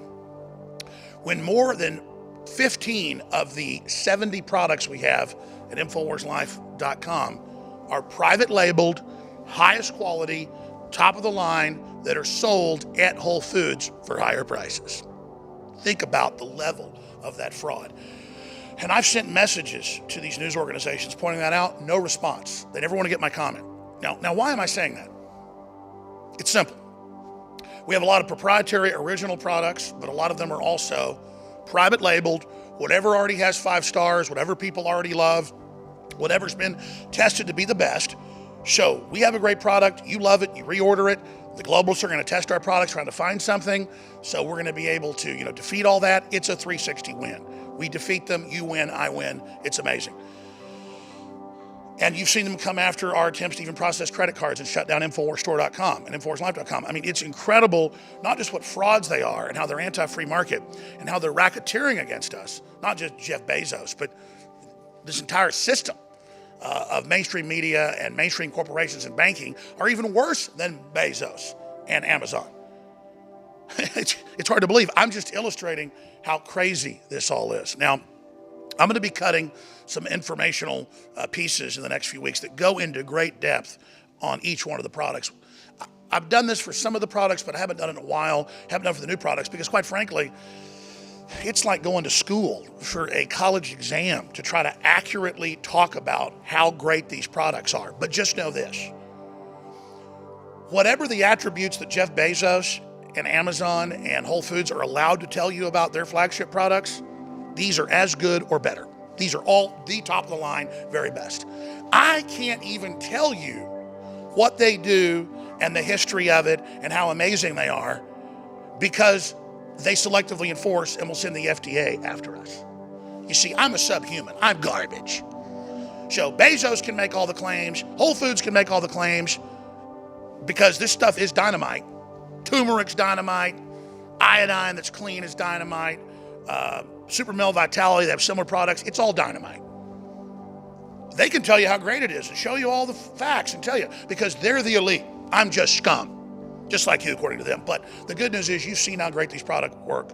We do break down some of the basics on each page at InfoWarsLife.com to see how wonderful they are.